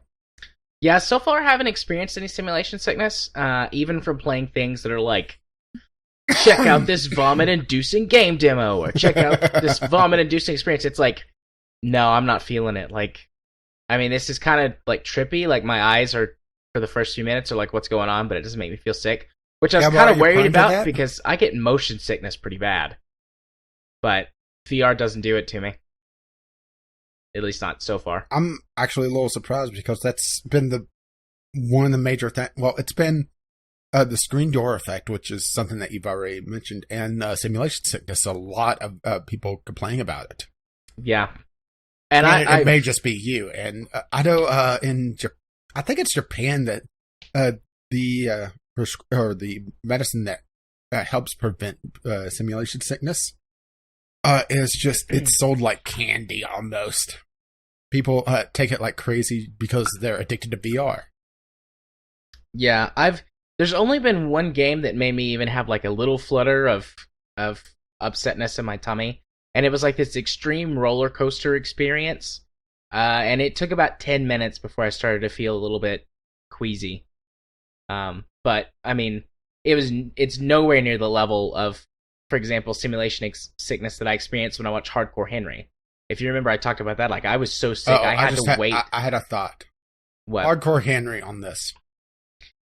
Oh, I should do that. I have Hardcore Henry in my Amazon library of movies. I'm surprised you didn't. I don't know why I didn't think of it, yeah. I mean, like I said, I was just like rushing, like try as many things as I can so I can talk about this on the podcast. Well, now you have your homework. Yeah, I'll do that this weekend. I'll watch Hardcore Henry on it. That I might just throw up everywhere. That might happen, because Hardcore Henry really made me sick. Dear listeners, if you remember, I think I said I had to sit in the theater for like 15 or 20 minutes after the movie ended. I was so sick I couldn't like walk or drive. Yeah, so that's your homework. Hardcore Henry in the virtual theater. I will do that. Yeah, just should I text Katie to just to hold a vomit bag in front of you? No, I think I'll be okay. Games on the Gear VR so far have been pretty shitty. Yeah, it's a limited marketplace, isn't it? Yeah, that's something I didn't even think of. That it's a mobile game platform. Yeah, I haven't bought anything. I'm real hesitant to buy stuff. Like, I know that the free games are obviously for the most part going to be shittier than the games or just that you purchase. Or just demos. But it's just like, again, like I said, this is a phone, so the games aren't going to look as good. Even a lot of the experiences that are sort of cross-platform between the different VR platforms, you can tell that they're struggling on it. So I'm really hesitant. Do you think the phone just doesn't have the horsepower? I think that's it. I think the phone just doesn't have the horsepower. It just comes down to the point that, it's a phone. Yeah. I have played a few games that I like, though. I'm pulling up the store page on my phone so I can actually see what they are. Most of the games, though, do come down to sitting in a cockpit and you turn your head to look at things and use the controller to like aim turrets and shoot stuff. There's also a fair share of stupors where you just stand in one spot and shoot stuff. Thank you, Jesse Cox. Yeah, I love that. And then there's a ton of like experiences as well. Well, here's the thing: is that those are meant to just prevent motion sickness in general, because a lot of what motion sickness is triggering off of is just the overall motion. Hence the name. But because you're either standing still and turning your head, that's not really your brain's not saying, "Hey, I'm moving forward." It's just I'm turning my head. That's not as big a deal. Or because you have that static image of the cockpit around you, it doesn't have the same effect. One thing that really bothers me about this, and I don't know if this is just the Gear VR or if this is all VR headsets, because I haven't played the full release version of the Oculus. I used the DK1 and DK2, and then I haven't used the Vive. But I wasn't a big Donkey Kong fan. You have no peripheral vision, which is really frustrating to me, because out of all of the things that my eyes suck at, I do have really good peripheral vision. It's like 170 that's another thing degrees. That's another thing I never really considered was just your field of view. Yep, and your field of view is limited in most games to something around the 75 to 90 mark. Oh, and the vomit-inducing on PC. Yeah, and it's not like when you're looking at a TV or a monitor where your eyes can still take in the rest of the stuff around you, and it makes it okay. It gets really frustrating because I'm like, I can't see shit. I have to turn my head so much. I should be able to see this stuff. Yeah, but here's the thing: is that that's going to be a limiting factor for quite a while, because a lot of what you're doing with this is you're seeing this through lenses, and they can't do peripheral vision all that well. Nope. At least with the current design, they have to completely redesign the headsets and include curved displays, and that's very expensive still. Yep. I mean, flexible displays are being developed, but they're still expensive, and even just curved displays, you're looking at a lot more expensive, just a flat, even in LCD technology. Yeah. There are some games that have a wider field of view, but I mean, it's pretty obvious that they're doing that to limit the amount of stuff that the phone has to process while you're playing it to try and make it play smoother. Oh, the console trick. Certain games that don't have to worry about that. Do they also put a big weapon on your screen? Some of them do, yeah. That's another trick that consoles use to try to just limit the amount of processing that they have to do, because that's essentially cutting out a chunk of the screen that they don't have to process. Yep. Anything that's hidden behind the weapon just isn't rendered. Yep. So that's less, that's, depending on the game, could be upwards of a quarter of your screen if it's just an absolutely massive weapon model, which some games do that. Yeah. Granted, it's usually about 10 to 15%, but that's still a significant chunk. Yeah, the best game that I've played so far that's like that is called Stupor 3. This time, it's stationary. Oh, it's super generic. It's just called Space Battle. And your ship has got two guns on either side of the cockpit that take up probably 40% of your screen real estate between the two of them. But it's the smoothest playing game because, I mean, I know that as well as you do. They're not having to render as much going on. So, and I mean, it's okay. It's okay. Jim, I'd love to hear from you on this one. What the field of view is like. Please, he could only be so erect right now. On the Oculus. I know that you've got the Oculus, I think. Yeah, you got the Oculus, not the Vive. So just, what's the field of view in that? The when you're just in the menu or watching the theater mode or whatever, the field of view is somewhere around 110, 120 degrees. So that's all right, but in games it really narrows you down. So just curious what the overall is for that. But the games that I've played that I actually really like and that so far work really well, the first one's called Angels and Demigods. It's a visual novel, actually, that uses the headset in the VR environment in a couple of interesting ways. There are all of the scenes are wraparound.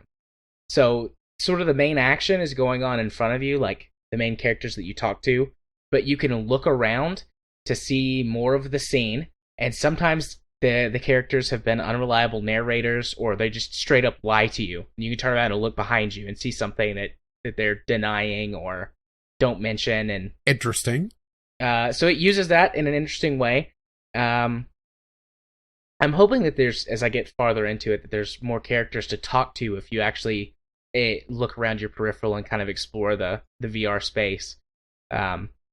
Which I think that's pretty neat. Plus, it's just gorgeous, and it's one of those things, it's like you're just like floating in space and just looking around, and it looks super cool. The other is called Bait, and it's a fishing game. And I bet you're a master at it. It's a lot of fun.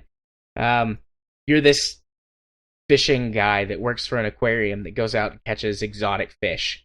And the first level is in like the Amazon rainforest, and you have to catch a number of rare fish, and it's got other levels that you can go to and locations, and it's just a lot of fun. You use the you just look around with the headset.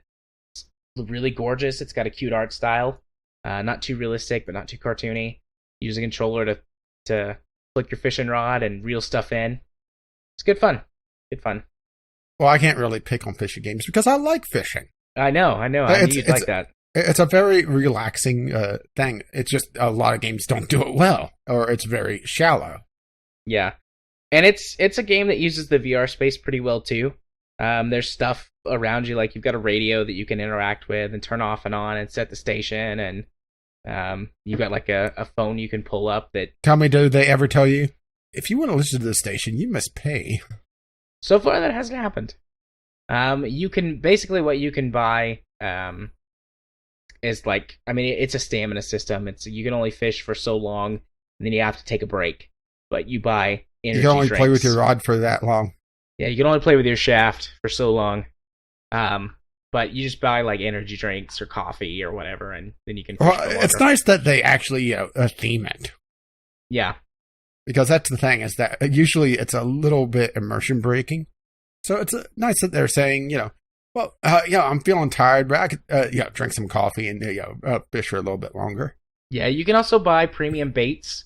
Maybe it's just me being evil, but I would love to see it if you're still fishing when your stamina bar just completely goes away. You just fall asleep and fall into the water. So those and you see your fishermen just wake up and clamber back in the boat and say, "All right, it's time to go home." Yeah. So can't believe that happened again. I've got like 15 more apps and games to try that I just haven't gotten to yet. I probably have gone through 15 or 20 already. But I mean, all of the games really just fall into the same 2 or 3 categories, at least on the free side. Well, I have 2 more questions that I don't think I've asked, and I don't think you've covered.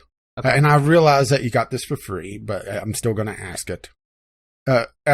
Keeping in mind the price tag, I think it's $100 if you didn't get it for free, thereabouts. Yeah, it is.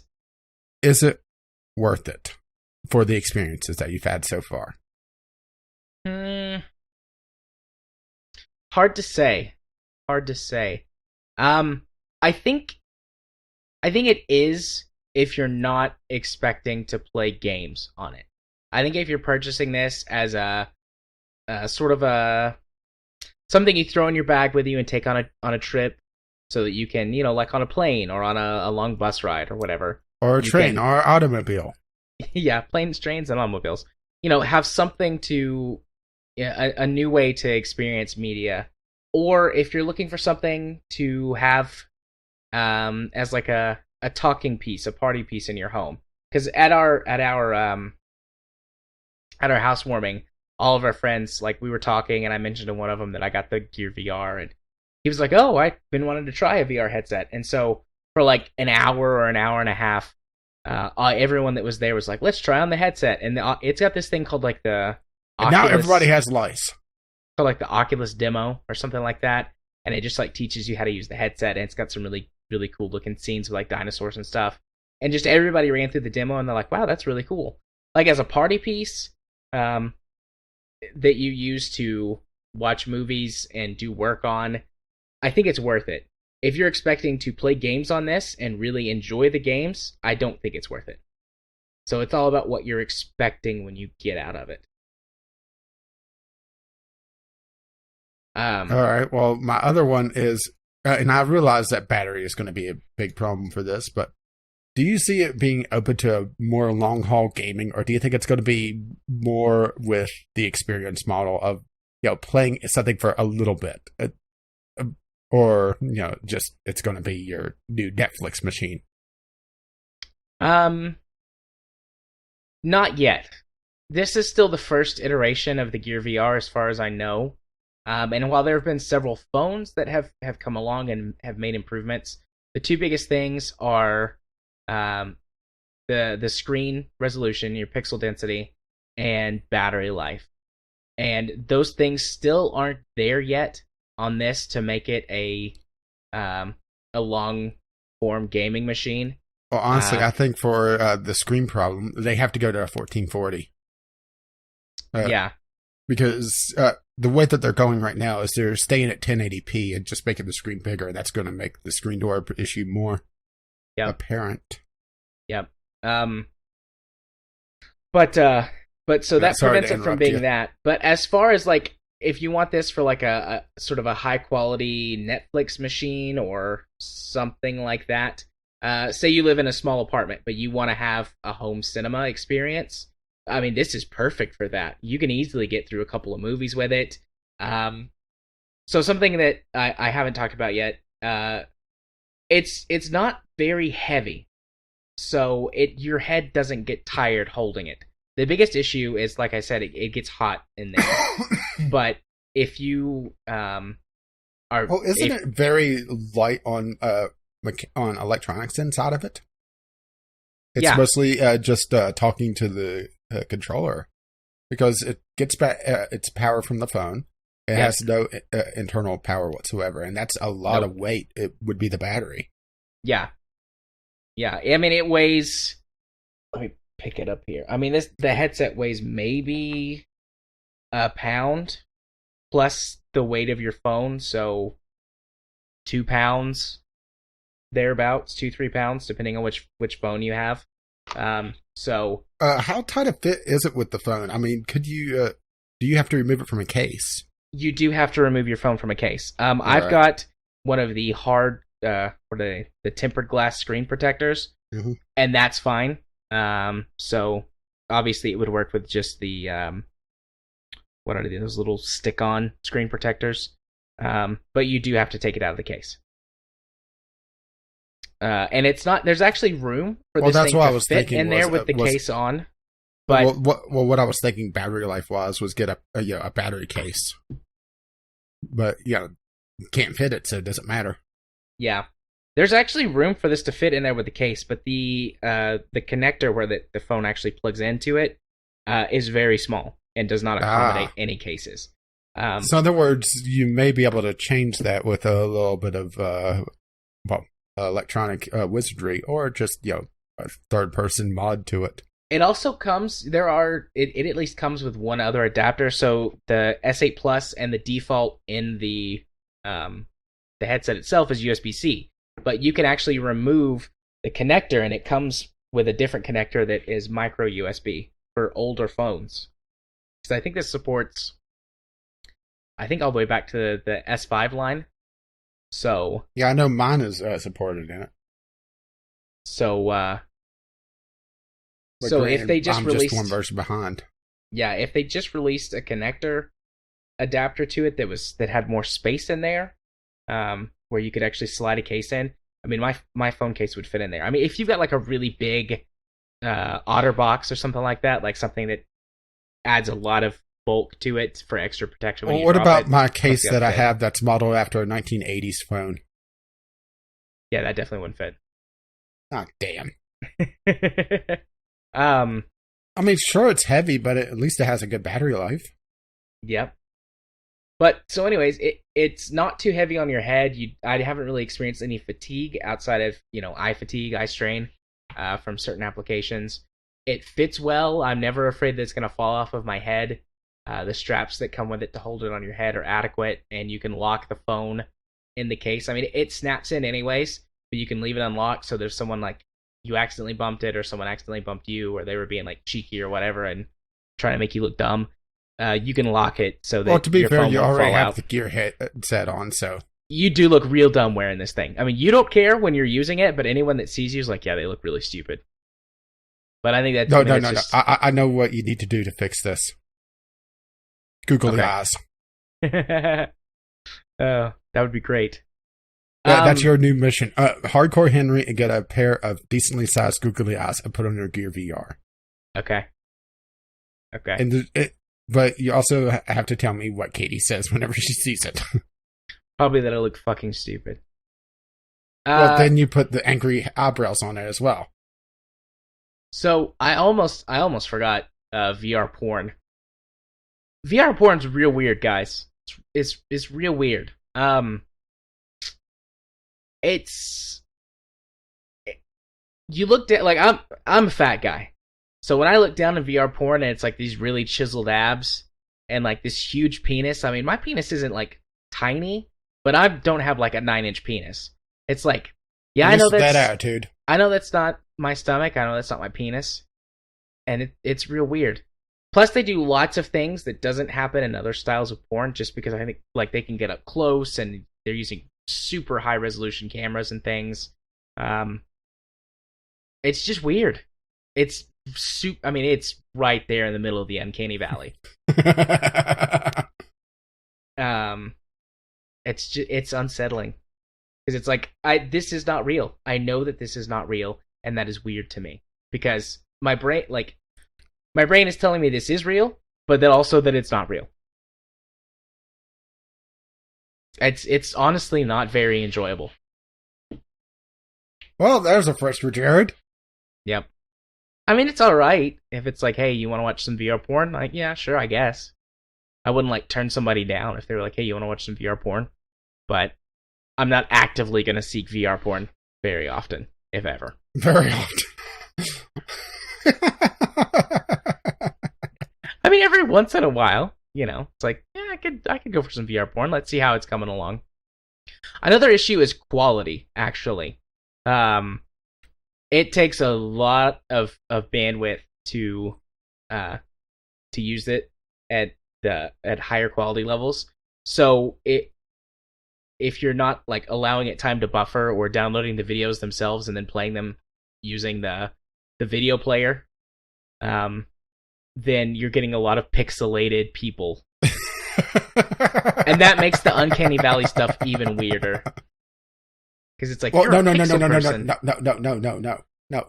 It makes it more realistic. You just make sure that all your VR porn is of Japanese people. You look down and just see all the pixelization. It's like, oh, damn, that's realistic. Yeah. So I'm trying to think of anything that I missed. It's fine with my glasses on. My glasses, though, sometimes fog up independent of the VR lenses. When that happens, just kind of lift the headset up for a few seconds, let some airflow in there, and then the fogginess goes away. But other than that, it's fine with my glasses on. Is there any other improvements that we haven't mentioned that you could think of for the headset? That's my last thing. So, like, anything that could be done to improve the headset? Yeah, just in general. I know the big thing is probably some sort of battery pack on it. Yeah, if it had a battery pack, that would be great. They could even do... The headset's big enough, I think, to incorporate, like, for example, 2 smaller batteries on the sides instead of putting it on the front. So that I was thinking the battery pack would be on the back. You could do that, but that would make the straps a little bit difficult to use. I was just trying to think of where to put it to like counterbalance the phone. Yeah, I think two small battery packs on the sides, or even one small battery pack. So the right side has got some buttons and stuff on it, where that if you don't have your controller handy, you can still control stuff. But the left side, hang on while I dig in my ear to turn up the volume. Yeah, the left side though just has the Oculus logo on it, and it's just like plastic. There's nothing there. So you could put a small, 1,000 milliamp battery in there. That would give it a couple hours of additional battery life right off the bat for any phone. And that would go a long way to helping with a lot of the longevity issues. I'd love to see some kind of improved ventilation. I know there's not a ton you can do with that because you don't want to let light in and things like that. But anything that they could do would help. Even if it's only like a 5 or a 10% improvement. That would go a long way. I wonder just how much they could do if they had some sort of this is probably going to be terrible, but some sort of ductwork in fans. There is, because they could not have it near the phone where the light would have a problem. The intake, I guess I should say. I don't know that I considered that. That's the only thing I could think of without go in something like Feld or something, just where it would completely block out the light, or do well enough unless there's a spotlight over you. Yeah. But even then, once you're blocking out the light with that sort of thing, it's still limiting the airflow so much. Granted, it would let out some heat, but Yeah. But then you're running into a problem of first of all, noise, because you have a fan on your head. Yeah, even a teeny tiny fan right there next to your ears, you could still hear it. Or even just vibration. Yeah. There has to be something. I mean, that's probably a big thing for the Mark II is some sort of cooling system. Yeah. Even if it, I wonder. Well, it already looks dorky enough. I wonder if some sort of heatsink. That would work. That would buy you time. I mean, eventually, with no additional ventilation, a heatsink would still. Well, have it where the heatsink dumps to the outside of the headset, and it's using the room's passive airflow. Yeah. I mean, you're not using the headset for hours and hours on end yet, but it's one of those things. Yes, I realize it looks incredibly dorky, but they could work it into the design of the headset. Yeah. I mean, these things already look dorky enough, so what's, Yeah, you 10% more dorkiness. Your homework so far is Argo Henry, googly eyes, and angry eyebrows for the VR headset. Okay. And the angry eyebrows are only if Katie mocks it. Either that or the sad eyebrows. Eyebrows are involved though. Okay. I got you. Trying to think of any other improvements or anything right off the bat that I would make to it. Can't really think of any others. I just haven't used it enough to identify any other flaws or anything like that. So, overall, I like it. So you approve? Yeah, I approve. I don't think that you should go for the Gear VR as a gaming platform. I'm sure there are a few. Unless you are absolutely in love with mobile gaming. Yeah, if you are, then sure, go right ahead. But I don't think that that's what this is mostly for. I think this is mostly to be used as a way to get an improved media experience over standard use of a phone. Netflix machine. Yeah. It's a great Netflix machine. It's a great theater experience device. And there's got to be some good workplace apps. If I ever catch this in a thrift store or something, I may pick it up. Yeah. I mean, I'm not gonna put $100 down on it. Yeah. Mostly because I'm cheap and I haven't really used VR. I actually sat down and while I was thinking of these questions, I thought, when was the last time I used VR or anything even close to VR? And I came up with an arcade game in the late 80s. It was a 2D racer, and it had this viewport on it. I couldn't find what it was Googling it, but it had the parallax screen on it, and it did a decent job of making it look 3D. But, that's 30-year-old technology. And I was intrigued by Nintendo's attempt with the migraine machine. Yeah. This is done very well. I mean, I know, obviously, that I'm wearing a headset, but it's... But maybe that's why I'm so, poo-pooing this so much, is that, I've encountered the old technology, and it's like, this again. So here's what I have to say about it. Oh, boy. I would have bought it if I had... I would have bought this if I had tried it beforehand. I mean, I got it for free, so I have it. But if someone had been like, hey, check out this Oculus or this Gear VR thing, and I would have tried it for 20 or 30 minutes, then I would have went, all right, yeah, I'm going to buy one of these. And because I have now experienced this, I am going to buy a VR headset whenever the version 2 of Vive or Oculus comes out. I'm going to buy one. So, Gear VR has sold me on VR because I want to have something to experience these games in, because there are a few games that I would love to check out in VR, and I've been so skeptical because of of my experiences with VR before. I mean, like I said, I've used the DK1, the DK2. I was not impressed, but the Gear VR is about on the level of the DK2. So if this is like the entry point and it's as good as the prototypes from a few years ago, the version 1 releases of these things are definitely better than that, and the version 2s are hopefully going to make a lot of the improvements that the headsets have issues with now. So whenever the version 2 of Oculus or 5 comes out, or like some other competitor that has these improvements built in, I'm going to buy one. So, well, I think that's high praise. Yeah. Yeah. Well, depending on how you view Jared's, standards. Yeah, I suppose. Yeah, sure. Take that as you will, but I'm sorry. I'm sold on VR. I was talking about, high praise, then I realized that you're a lot of an easier sell than me. Well, I'm an easier sell than you, at least on like games, but I mean, hardware is a whole different ballgame. I mean, you and I both have been very skeptical about this from the beginning, but this has convinced me enough that I think that it's worth it. Because there are a few titles that support VR very well, and they are all titles that I really enjoy. So, for me, I think it's going to be worth it. And having the workstation experience, I'd love to have that plugged into my PC. Because there's no good way to hook a Gear VR into your PC. There's some kind of wireless hackery that you can do to make it work, but it's real complicated and it doesn't always work well. So being able to just sit at my desk and have that workstation experience is going to be great.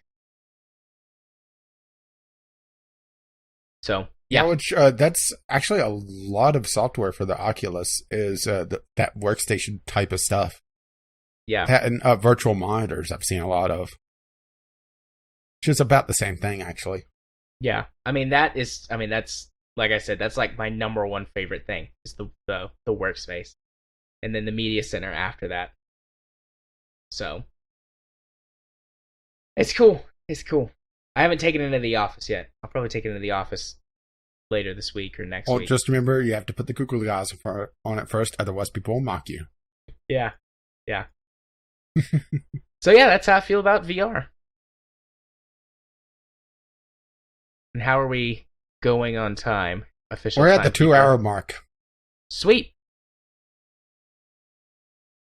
So then that means it's time for us to move on to our first news topic. Yeah. This is going to make up for the couple of short episodes that we've had, I think.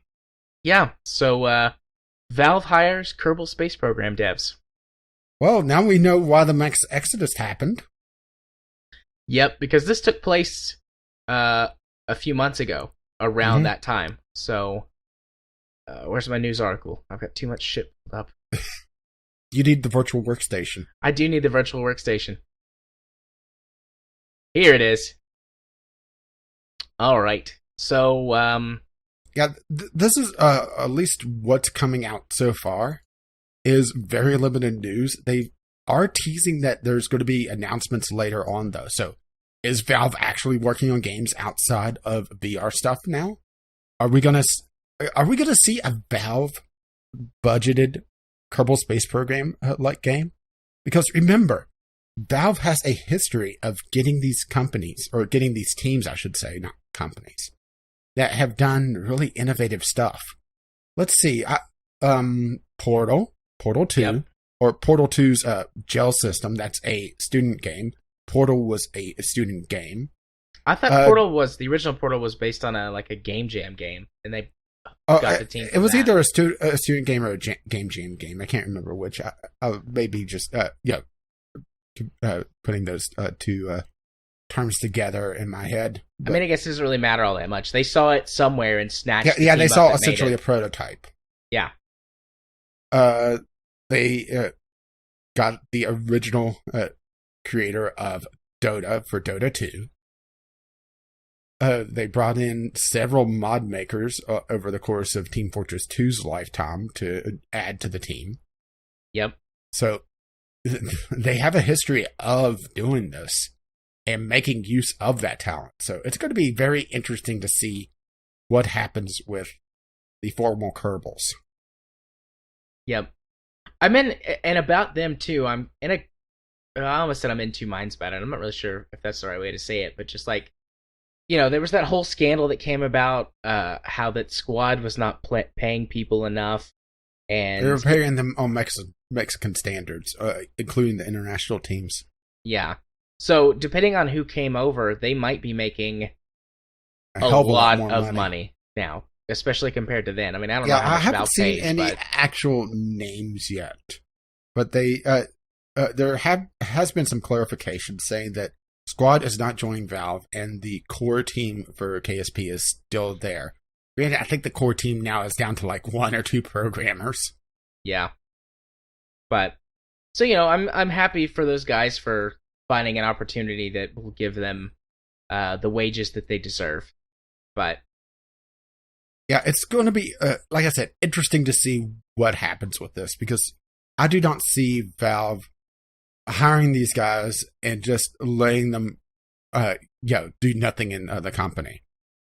And Valve has not really released a full game since, I think Dota 2 was the last full core game that they released. When did Portal 2 come out? Portal 2 released ages ago. It was 2011? Yeah, it was before Dota 2. Come out? Okay, right. Maybe CSGO. I may be muddled on those two just because I don't really have interest in Counter-Strike, to be perfectly honest. Yeah. As a matter of fact, I'm going to go check my dates on that. Let's see. Counter-Strike Global Offensive was 2012 still. Wow. August 21st. And Dota 2 is 2013, so still Dota 2. But still 2013. That's been 4 years. I mean, Valve is due to release a major game. And sorry, I really doubt at this point that we'll see Half-Life 3 anytime soon. I think Half-Life 3, if it's being developed, is just it's going through the Team Fortress 2 phase of getting little iterations done and then scrapping it, working on it over and over again. And at this point, I really don't see Half-Life 3 or Half-Life Episode 3, depending on what release they do, living up to all the hype. Half-Life 3 Jeb Edition. Half-Life 3, you have to build the rocket. All right. So what do you hope that these devs from KSP are going to be doing? I would love to see a space sim like Kerbal with Valve's budget. Because that's a major limiting thing for Kerbal has been just, how much time they could afford to put into it. And, well, I would say Kerbal has seen most of its sales done already. Yeah. I think that's a fair thing to say, especially since they sold for so long in early access. Yeah. So I see, them on the downturn. It really depends. Kerbal Space Program's major long-term development from here on out really depends on how well their expansions sell. If their expansions don't sell well, I don't see Kerbal doing more than their first expansion. Yeah, I agree. And here's the thing, is that Valve can do a loss leader or make it where, I hate using the term hacks, but let's go with it. A Kerbal space program by Valve, or a Valve space program, can live on cosmetics. Yeah, I agree. Even though I am a little hesitant with some of the ways Valve has monetized things, with how they would handle this, but it would be interesting to say the least. And that's saying that I'm not even 100% sure that Valve would do a space program like Kerbal. We may see something completely different, because a lot of this was, Kerbal was their first game for Squad. Before that, they were an advertising company. And they struck lightning with their first game. Yeah. So a lot of this may just be, taking that expertise and working on something completely different. Even though I would still love to see something more substantial, it may not be there. It may be, we'll see the tricks that they learned with some of how the spaceships work in a future Valve game, but we may not see a Kerbal-like game from Valve. Yeah. That's the other possibility. And I think the stronger possibility, to be perfectly honest. Probably. I imagine them working on some other game. I'd like it to be, whatever it is, I'd like to be an original Valve property as opposed to releasing a sequel to one of their other games. What, you don't want to see Heavy in space? No, I'm good without that. I'd love to see them do something space-related. Oh, keep me going in there. I'd love to see them do something space-related, but not Team Fortress Space or anything like that. Something completely new. But we'll see. And the way Valve's structure is, it allows them to really do what they want. So it's really down to the developers themselves, the ones that came over. And that's the thing. I haven't been able to find exactly who they got. Yeah, so far that's as far as I can tell. Being hush-hush. Yeah. And I guess we'll have a follow-up to the follow-up eventually. Yep. Speaking of people that should be hush-hush. Yeah, see? Mm-hmm. Yeah, I see what you did there. This is on the docket solely because I cackled like a mad person when I saw this headline. Go for it. Godus... sorry. Let me try again. Godus, an ongoing project, states Madman... states a 22 cane CEO.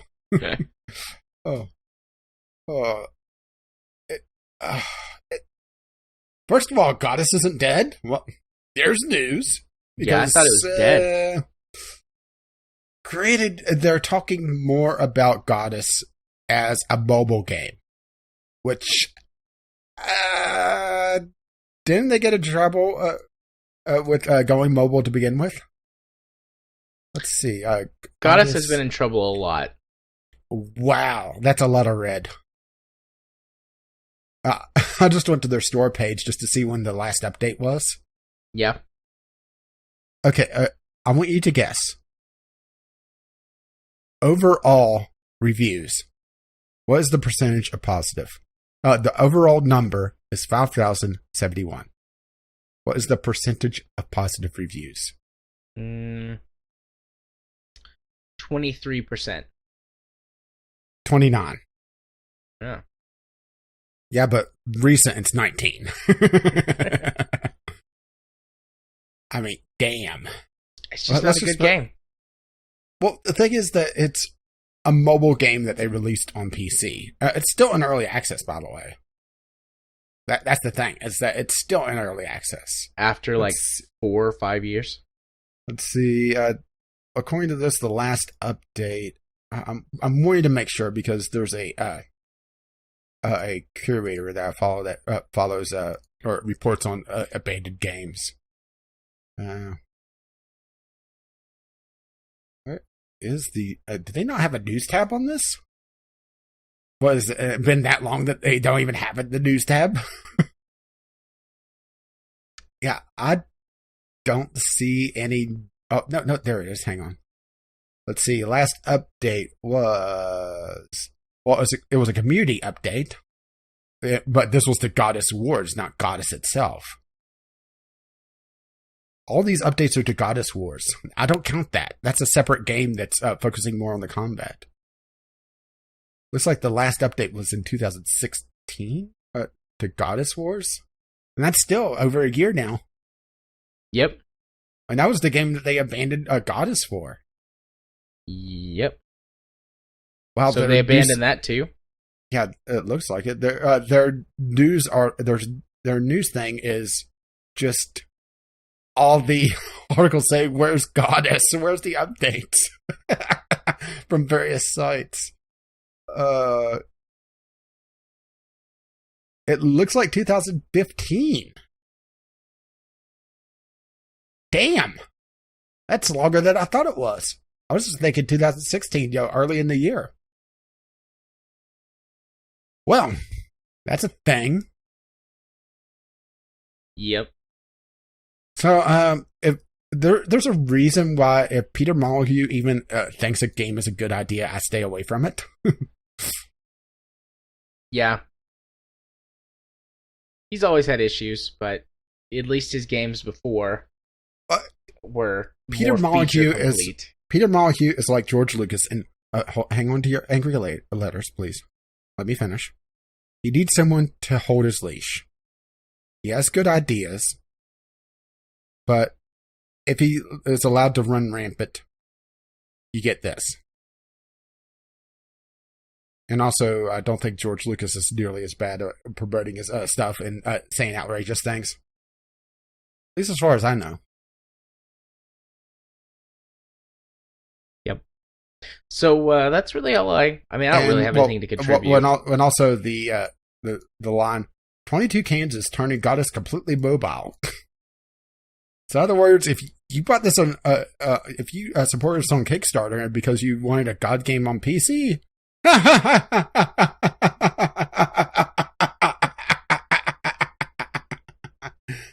sucker. Oh. All right. And I really feel bad for whoever, that guy that won the Curiosity Cube. Peter Molyneux's previous project where he made the guy a god in Goddess Wars and stiffed him the money. Or at least he was supposed to make him a god and goddess, and there was supposed to be this weird thing where eventually there would be different gods and they would have some sort of pseudo content control. I mean, it was an interesting idea, but it was from Peter Molyneux, so, you should take that with a massive Mount Everest-sized grain of salt. And, of course, it fell through. Because it's Peter Molyneux. Yep. Okie dokie. Which news topic do you want to go to now? I was going to say we're probably going to skip ahead to the community corner. Well, we have Life is Strange. Well, hang on. Well, I mean, this one could be pretty simple. They're making a Life is Strange 2. Yay! No, wait. Don't say Life is Strange 2, because they didn't specifically say what they're making. They're just saying there's more Life is Strange. That's completely different. Well, they're making Life is Strange continuation content. Yay! No. They didn't say that either. God damn it, man. Just let me have this.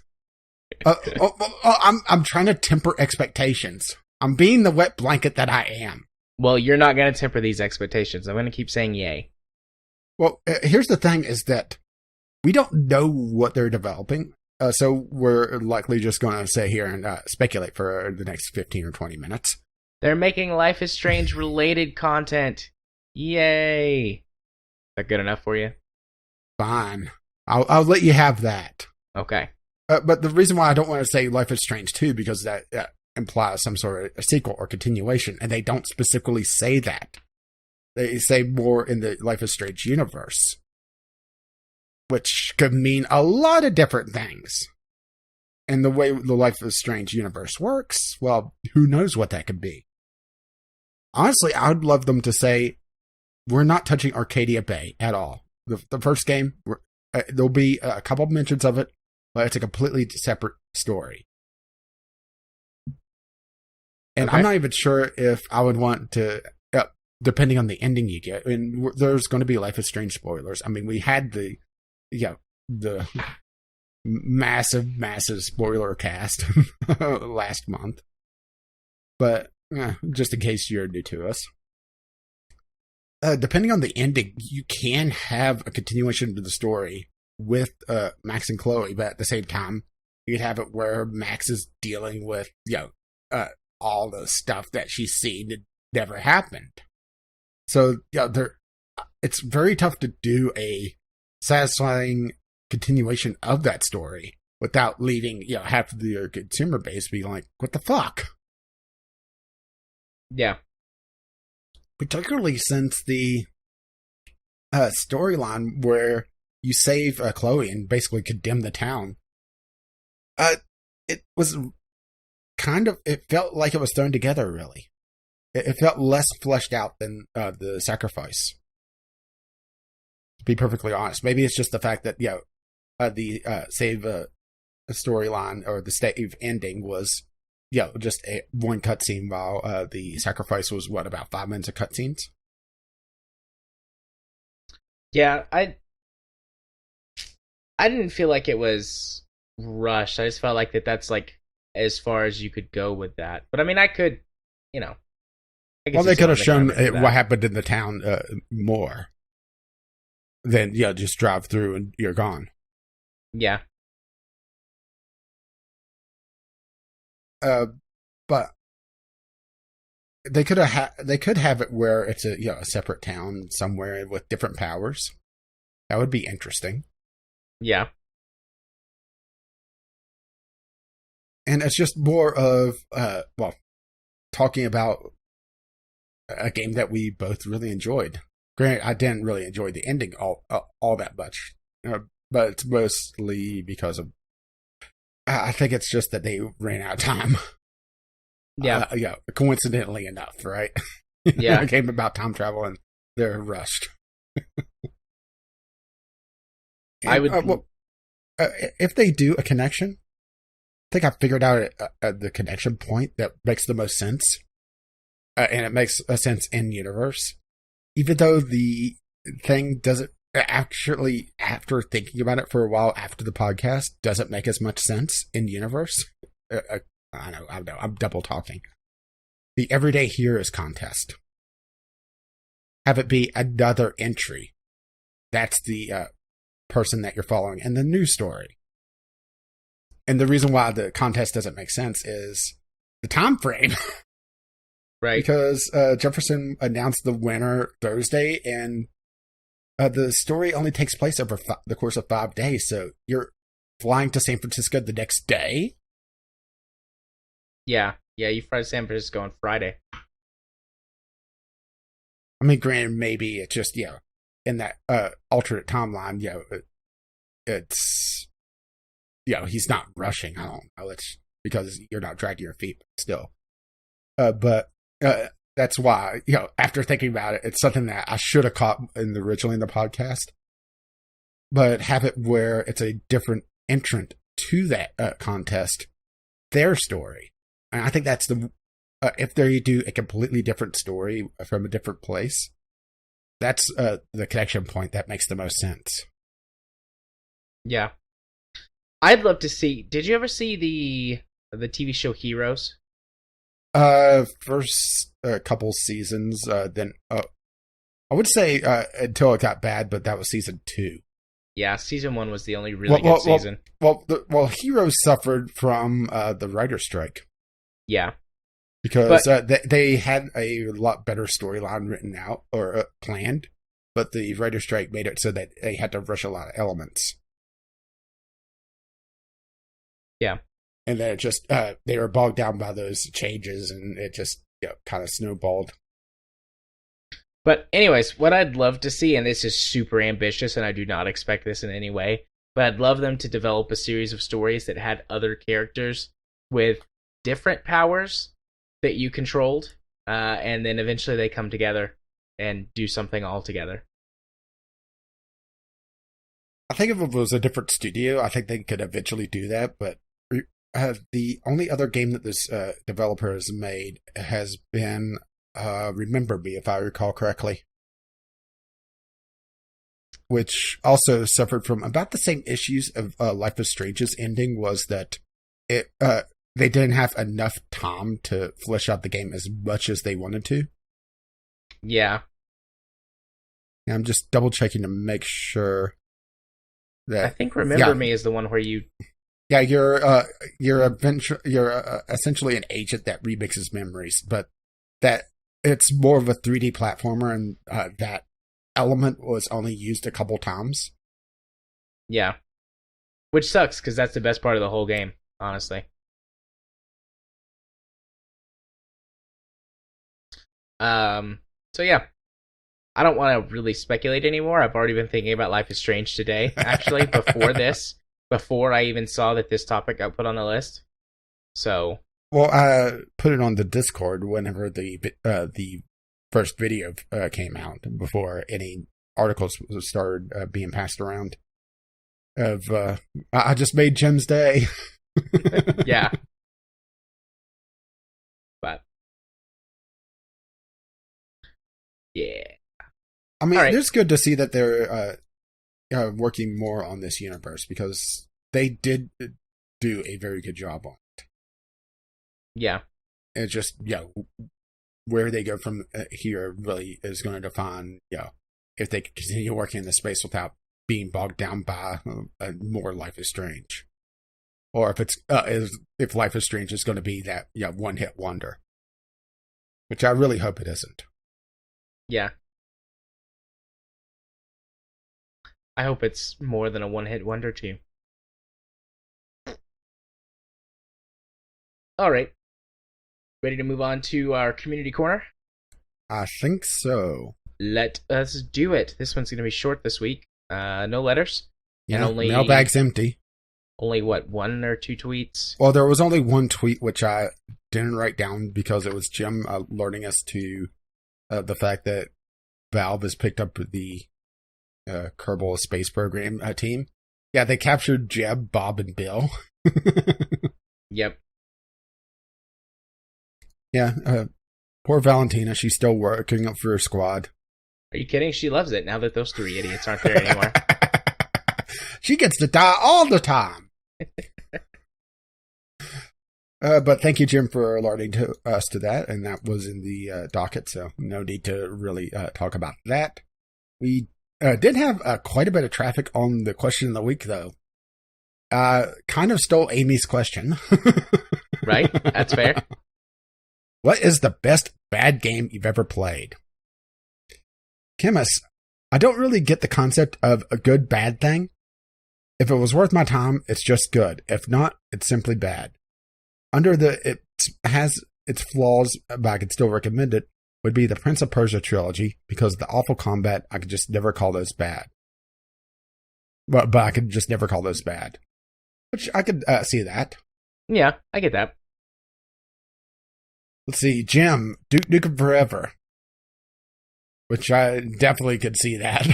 Yep, good response. Good response. Be Cool. Buzz Aldrin's Race into Space. Which I didn't recognize offhand, you know? I'm familiar with that game, but I've never actually played it. Yeah, I do know it's on Steam, and it's more of a management style for a space program than what Kerbal is. Which, I could definitely see that working, but it also requires a lot more knowledge of the subject matter, and it's also a lot more realistic, or at least from everything that I've been able to just glance at. Yeah. So it's definitely an acquired taste. Groove, I can't tell if he's being cheeky or not. He said Saints Row. Saints Row, in my opinion, is a pretty bad game. Just trying to do the, copy Grand Theft Auto and well, also because this is Groove, wacky. Yeah. I think Groove just wants me to punish him and put him in the crate so he doesn't have to haul in RimWorld anymore. Sorry, Groove, doesn't work like that.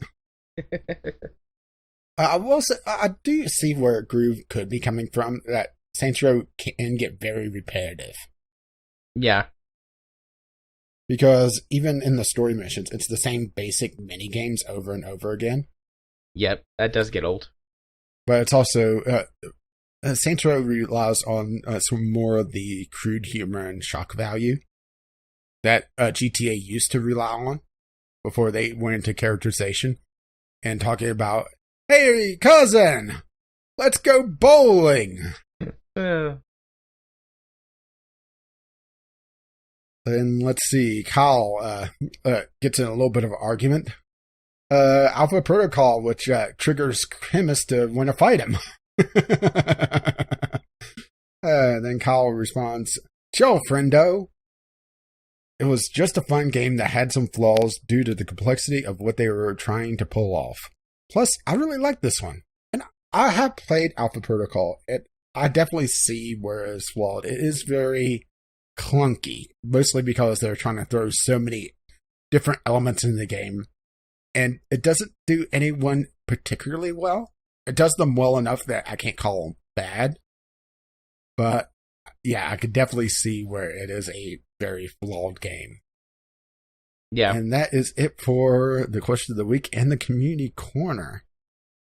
If you have anything that you wish to add to the show, you could email us, bglpodcast@gmail.com, or tweet us, bglpodcast on Twitter, which has the question of the week pop up Fridays sometime in the evening. Usually it's a little bit random, just to annoy Jared. Yeah, I don't pay too much attention to that anymore. Am I going to have to change the time of the show again? No, don't do that. To be fair, I think Daylight Savings Time did that on me anyway, but still. Don't do that. Don't change it. It's perfectly fine the way it is. Because that does annoy you. Indeed it does. Yeah, Jared, it releases 5 minutes before the hour. That's not so bad. If it was like 3 minutes, then it would be kind of bad. Hang on, changing it. All right. Maybe not. We'll see. Yep. We'll see if you need punishment. Nope. So let's Speaking move of on. punishment. Let's move it on over to our Steam Weekly Discovery Queue. Yep. Go for the theme song. And I have a good one right off the bat. I can see it before I even click. All right, what you got? Oxygen not included. Okay. Clay's essentially answer to essentially RimWorld. A 2D RimWorld base management game. I should say base management game because that's essentially what it is. It is an early access though, and it is something that I would pick up probably eventually. Okay. It does have Clay has this style of being of not having a style. All their games are pretty unique. Granted, I think this is the one that's been closest to what they've released before. It looks at a glance a lot like Don't Starve just because of how their art is. But it's also a little bit interesting that it's instead of RimWorld where it's top down, spread out on essentially a plane. It's vertical 2D. So you could go down deeper into the planet and mine, which I just sold it to Jared. I've seen Oxygen not included before, and it's never really been on my radar. It doesn't look bad, but it doesn't look super great to me. Right now, at least from everything that I've heard, granted, I'm not sure how much they've done since it originally released. I heard that a lot of it was still very bare bones. Granted, it does beat Space Base DF9, but then again, a wet doodle beats Space Base DF9. Fucking Telltale. Anyway, that's Oxygen not included. Essentially, if you want I guess you could call this a sci-fi, even though it's more fantastical. That's your option if you don't like RimWorld or have seen me play it and just, been completely turned off by it. Yeah. And how is this game relevant to you? Similar to games you played. RimWorld, Cities Skylines. It's rated very positive. It's in the top sellers. 6 of my friends won it, including Jared, and 3 friends own it. Cool. Well, I had to go through 6 games before I got to one that looked interesting, and it is called Lacuna Passage. Have you ever wanted to play a video game version of The Martian? That's basically what this game is. Based on the description, you are a NASA astronaut who's stranded on Mars, and you have to survive by finding supply caches that have been dropped around, and other people who currently are also on Mars, I guess doing the same sort of thing. It doesn't really say. And you have to survive and craft and things like that. So it's like essentially a sci-fi Subnautica almost. Yeah. Yeah, I get that vibe too. But yep, I'm gonna be all over this. I've actually requested a key for this game on Keymailer, but I don't know if I'll get it because I'm so low profile. But hopefully I do. If not, as long as the reviews are good, I'll probably pick it up in the near future. It is early access right now, so someone may wish to wait on that, but I'm not really too bothered by the early access. Is this game relevant to you? This game doesn't look like other things you've played in the past. As such, we don't have much information on whether or not you might be interested in this game. Which I find that fascinating, because I have quite a few survival it doesn't type games trigger on my off a lot of things. Well mine's probably even worse right now. Mages of Mysteria.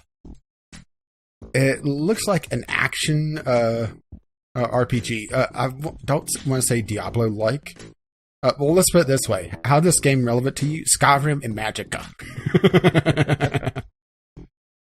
It has a very... I don't want to say shell-shaded art style, but it has a very bright and art style that looks very cartoony. And people confuse shell-shaded with cartoony art styles all the time. But it looks like it's doing fairly well. It does look like the biggest thing is it's a short game, at least according to some of the reviews. Granted, I don't see just how long this game is, which, yeah, different people have different impressions of short games. Yeah.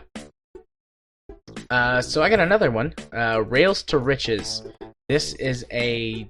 Well, we know why it's recommended to you. This is a board game, it looks like. And it's just a Steam version of the board game Rails to Riches, which I've never heard of before. But it looks sort of similar to Ticket to Ride, I think. Regardless, I mean, yeah, it's a train game. So obviously, even if it's a train board game, I'm all about it. So, okay. And it recommends this to me because I've played Tharsis. Well, here's one that's probably going to be for you more than me, even though I think this is going to solve a major problem I have with a particular game. Production Line. It's essentially a tycoon game mixed with Factorio. Yep, I think my main problem with already. I think my main problem with Factorio is that you don't really have a particular purpose outside of just making stuff. And maybe it's just I need the business management style of game on top of it, which this does look like it does very well. Great, at least so far. It's in early access still. That's another early access game. But here's the thing, is that similar to the games you played, Empire TV and City Skylines, it doesn't mention Factorio. That's funny. But, yeah, it's one of those things that I think I could get into Factorio with mods, or maybe after a few more patches, just let them balance out things. Yeah. And if I don't get burned out by other people. Well, giving me a destination, I think, would really help out. Yeah, well, Factorio sort of does that, but it's so far towards the end. Like, basically everything you're doing is working towards building the rocket, which is a goal, but, I mean, that's 40 or 50 hours if you're... I mean, even I can't get through it much faster than that. Yeah, and this is more, overall business management, dealing with other things as well. Right. So you've got a lot of smaller goals instead of just one big one. I've gone through my whole queue, and I only had those two games, so it was a... Yeah, I had a couple semi-interesting ones, but ones I didn't really want to talk about, and I am done. Sweet. Well, that's still pretty good. You got 3, I got 2. Mm-hmm. So, not too shabby overall, especially considering how many games that we own, and me in particular, how many queues I've gone through before we even got to this process, so pretty happy with that. That means we're on to the portion of the show where I go first in talking about my stuff. Like I said last time, I had 2 full weeks of Divinity scheduled, so there's still that. So I'm going to be quiet and keep going. Okay.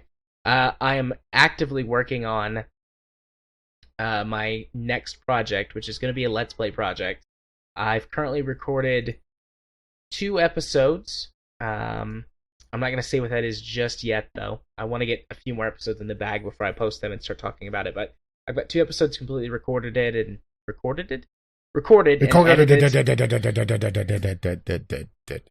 Recorded and edited and uploaded. Like, they're all ready. I just want to get a few more before I start putting them in the pipeline and talking about them. Because my life can be a bit unpredictable, and sometimes I just drop off. So I want to have as much of a backlog as I can before I really get started. I'm also working on a couple of reviews. One of them is for Naval Ops Commander, because I've talked about it a whole bunch, and I've never reviewed it, and I was like, you know what? I want to review it. That's my channel, and damn it, I can do it if I want to. So I am. But that's actually a difficult game to review, because there's a certain amount of history you have to have with the series to understand some of the things. So, like, the first full page of the script of the review is like, so yeah, you have to understand a little bit of history before I can review this game. Here's the history. So I haven't actually got to the review part yet, but I'm working on it. I'm also looking at doing some content for a couple of the Keymailer games that I've played. I haven't actually done anything yet, but I would like to do a video. Oh, this counts. It does count. It does count, but I would like to do a couple of short videos on Smash Pixel Racing and Rocket Wars, just because I actually really like those. And so even the teeniest extra bit of exposure I can get for those games might mean an extra sale or two and some money in the pocket of well-deserving devs. I would say that as well, but I think that requires people to watch my content. Yeah. So there's that, and many other projects are in the pipeline, but right now I'm really focusing on just those few things. I don't want to spread myself too thin and burn out before I even really get started. So that's coming on my channel, and you can find my channel, if you're not subscribed to it already, by searching for Gaming Psychologist. I've picked up a couple of subscribers over the last couple of weeks. I'm closing in on 100. So, yay. If you want to follow me elsewhere, you want to see all the things that I tweet about, and I've been tweeting about more than politics here lately, although politics still feature pretty heavily on my Twitter. Yeah, and occasionally I'm on there poking you as well. Yeah, poking the bear. You can follow me at JMA4707. I actually picked up 3 new Twitter followers today. So wow. I was pretty happy about that.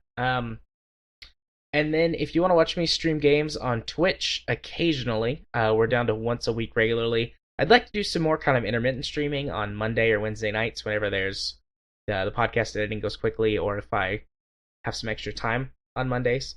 But guaranteed once a week on Fridays. You can find that at twitch.tv/jarthur4707. Unless you're opposed, Rage, I think that we should do Warframe again on Friday and see if we can rope some of our other people back into it. Join us. Join us. And then if you want to be my friend on Steam, where I accept all friend requests, expecting and hoping that you people are going to be cool, because so far everyone has been really cool. My Steam username is jarthur4707. Send me a friend request, and I'll be your friend and chat with you. And if you wish to let them know exactly what episode of the podcast you're coming from, the password for this week, in honor of Medical Uber, is Yuts. That's a good one. Yuts. Yuts is a good word. All right, buddy. What about your stuff? Well, I am in a complete state of disarray right now because I got frustrated with Halo, and I'm still in the process of trying to figure out what I want to play. I've gone through 3 games, one of which just didn't work. One that felt like I was playing the store brand of a of a soda that I like, or pop, depending on the part of the state that you live in. It's just one of those things that, yes, it kind of is like this other game, but it doesn't feel quite right, mostly in the level design. Well, I guess I'll say it. I was playing Batman Arkham Origins, and everything just felt a little off. And it felt like the level design just wasn't quite there. Which, may just be my fault, because I realized that Arkham Origins wasn't, made by the same developers as the rest of the Arkham games. So it is the store brand Batman game, essentially, isn't it? Yeah. So I'm still trying to figure that out. I'm probably going to spend some more time working on that tonight. If all else fails, then I'll skip this week and try again for Monday. Halo is still, I guess, causing me problems. Granted, it was also medical stuff that was making me miss a day anyway because just recording schedules. Let's see. RimWorld still is ongoing with Dingy. I'm actually finished all my recorded episodes, so I'm going to be recording that likely tomorrow night. And I have to generate a new name list because I kind of ran out of names. I went through a name list of 26 entries. And my current colony has, I'm going to say, 14 people now. Well, there's been some loss. Oh, yeah, there's been some loss. Especially some kidnappings. I think it was Spaceman that got kidnapped at one point. Poor Spaceman. I'm sure he's living it up in the tribe, Yeah. I'm sure they're not abusing him too much. Well, look at it this way. Reaver's probably getting treated worse. Even though it does seem like Katie likes the smell of rancid jambalaya. Or did I tell you about that? No, I don't think so. Katie and Groove are a couple on RimWorld. Nice. Good for them. But let's see. RimWorld's still going to be ongoing for at least until the colony ends. Once Alpha 17 hits, I'm going to have to figure out what I'm going to do. I could probably end the game with a victory in the course of, I want to say, a week's time. About 4 episodes. That's getting most of the required components. And honestly, most of what it holds it back is uranium, which I can get. It's just, a pain in the ass. Oh, I will say that the last episode that I recorded, just as I was finishing up, about 5-10 minutes before the end, a volcanic winter hit, which is just an event I never experienced before. So this is going to be fun. Sounds interesting. Yeah. The complete opposite of what we're dealing with in real life. Yeah. Well, at least so far. Well, who knows? Maybe we'll get a nuclear winter. And Divinity should be returning this week, unless you want to hold off and build up some more content. I will leave that up to you, Jared. Do you want to hold off and get caught up all the way and build up another week's of content? Especially since you're going to Texas? That probably would be a good idea. I mean, I haven't listed any of the stuff that we've recorded since, or scheduled any stuff that we recorded since I've moved to my new place. So I've got 4 episodes right now of new stuff. All right, and I still have the last episode out of our old recording set than the entire current recording set. So, all right, so we'll hold off on Divinity for another week and start it up next week. It gives me another day to, I guess, to try to figure out Halo's replacement.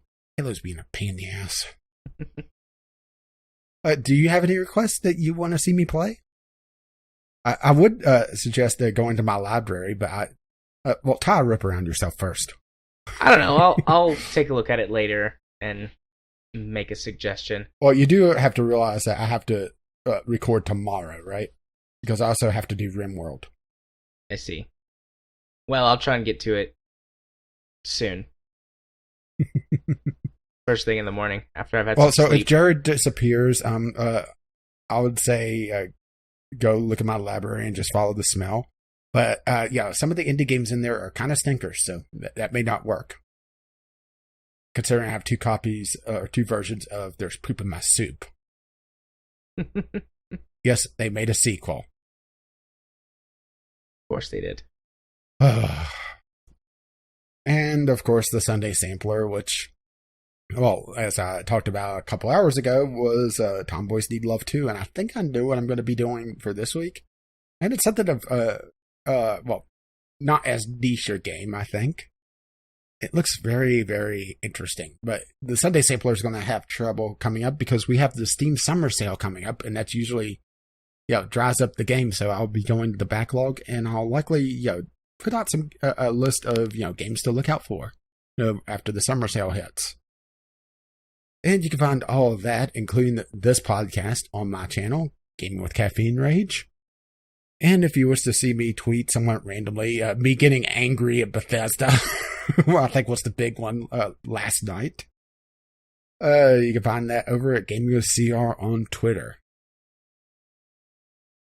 And, well, since you're in the mood of following us and contacting us, you could also reach us once again. It's vglpodcast@gmail.com with your letters, voicemails, or gaming-related topics, or news topics, since Jim also commented on our Twitter page, which is VGL Podcast on Twitter. If you wish to help pay for this absolute madness, you could do so over on Patreon, patreon.com/VGL Podcast. And if you're not listening to this on our RSS feed, you can find it over at vglpodcast.podbean.com, which has our show notes with the timestamps if you wish to avoid all our nonsense. But then again, you're probably not at this point in the podcast by that if you're wanting to skip that. And as well, we're on iTunes and Google Play. Our intro and outro music is On the Ground, and our Discovery Cue music is Doobly-Doo, both by the royalty-free God himself, Kevin McLeod. And you can find his work at incompetech.com. And as always, as his lovely music starts to roll across my voice. Bye-bye now. Bunch of yutzes. Oh, those stupid motherfuckers. Bye-bye.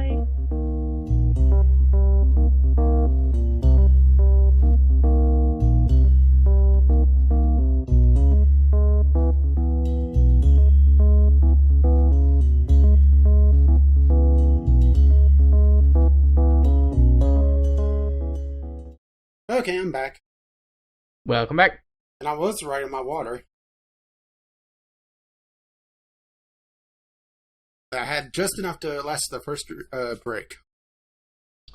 Yep, I got plenty of water left. I held off on drinking it because I knew that drinking my coffee, it would go straight through me, and water would only make it worse. But now I'm having some of my water because I'm thirsty. Well, I emptied out the last of my water into my glass, and full glass and a full 1.25 liters of water. Nice. Of course, if I was a cowbot in Steam World Heist, they'd be very jealous of me right now. Because it's all steampunk. It's steampunk Western. Steampunk Western. Well, I'm going to sell you on this game with this phrase. Steampunk Western 2D XCOM-like combat. Not my intention. It's just, I played it, I enjoyed it, it's just, I wasn't in the mood for a strategy game. But then again, I'm in a very angry mood right now. So that's why I wanted to play Rage, and it just enraged me. And not in a good way. Rage raged at Rage for making him rage. Angry noises! Why is everyone yelling? So, what are we going to do topics list-wise? Because we're at an hour 20. Well, I mean, we'll hit the VR and see where we are, and all right, we'll start cutting stuff and see where we are. Yeah, I think I was about right on our order of cutting as well. Yeah, I think so. All right. Yeah. The only reason why I put the Harvest Moon on, by the way, was this is the first Harvest Moon to come to PC, as far as I could find out. I thought there was one more Harvest Moon game that was on PC. Maybe not. Maybe I'm thinking of something else. Maybe you're thinking of Stardew Valley. Nope, definitely not thinking of that, but it's probably another game that's like a Harvest Moon clone or Harvest Moon inspired game that's on Steam already. Well, let's just put it this way. Whenever I search Harvest Moon on PC, it's all the, are there any games like Harvest Moon on PC?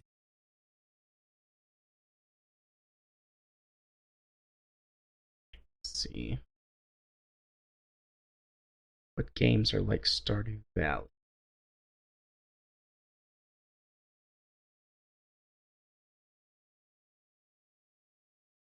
Yeah, literally everything I'm finding is this game that's coming out. No, hang on. No. I hate sites that do this. They put a rating in for their expectations of the game. So it shows up on Google as a rating. That's stupid.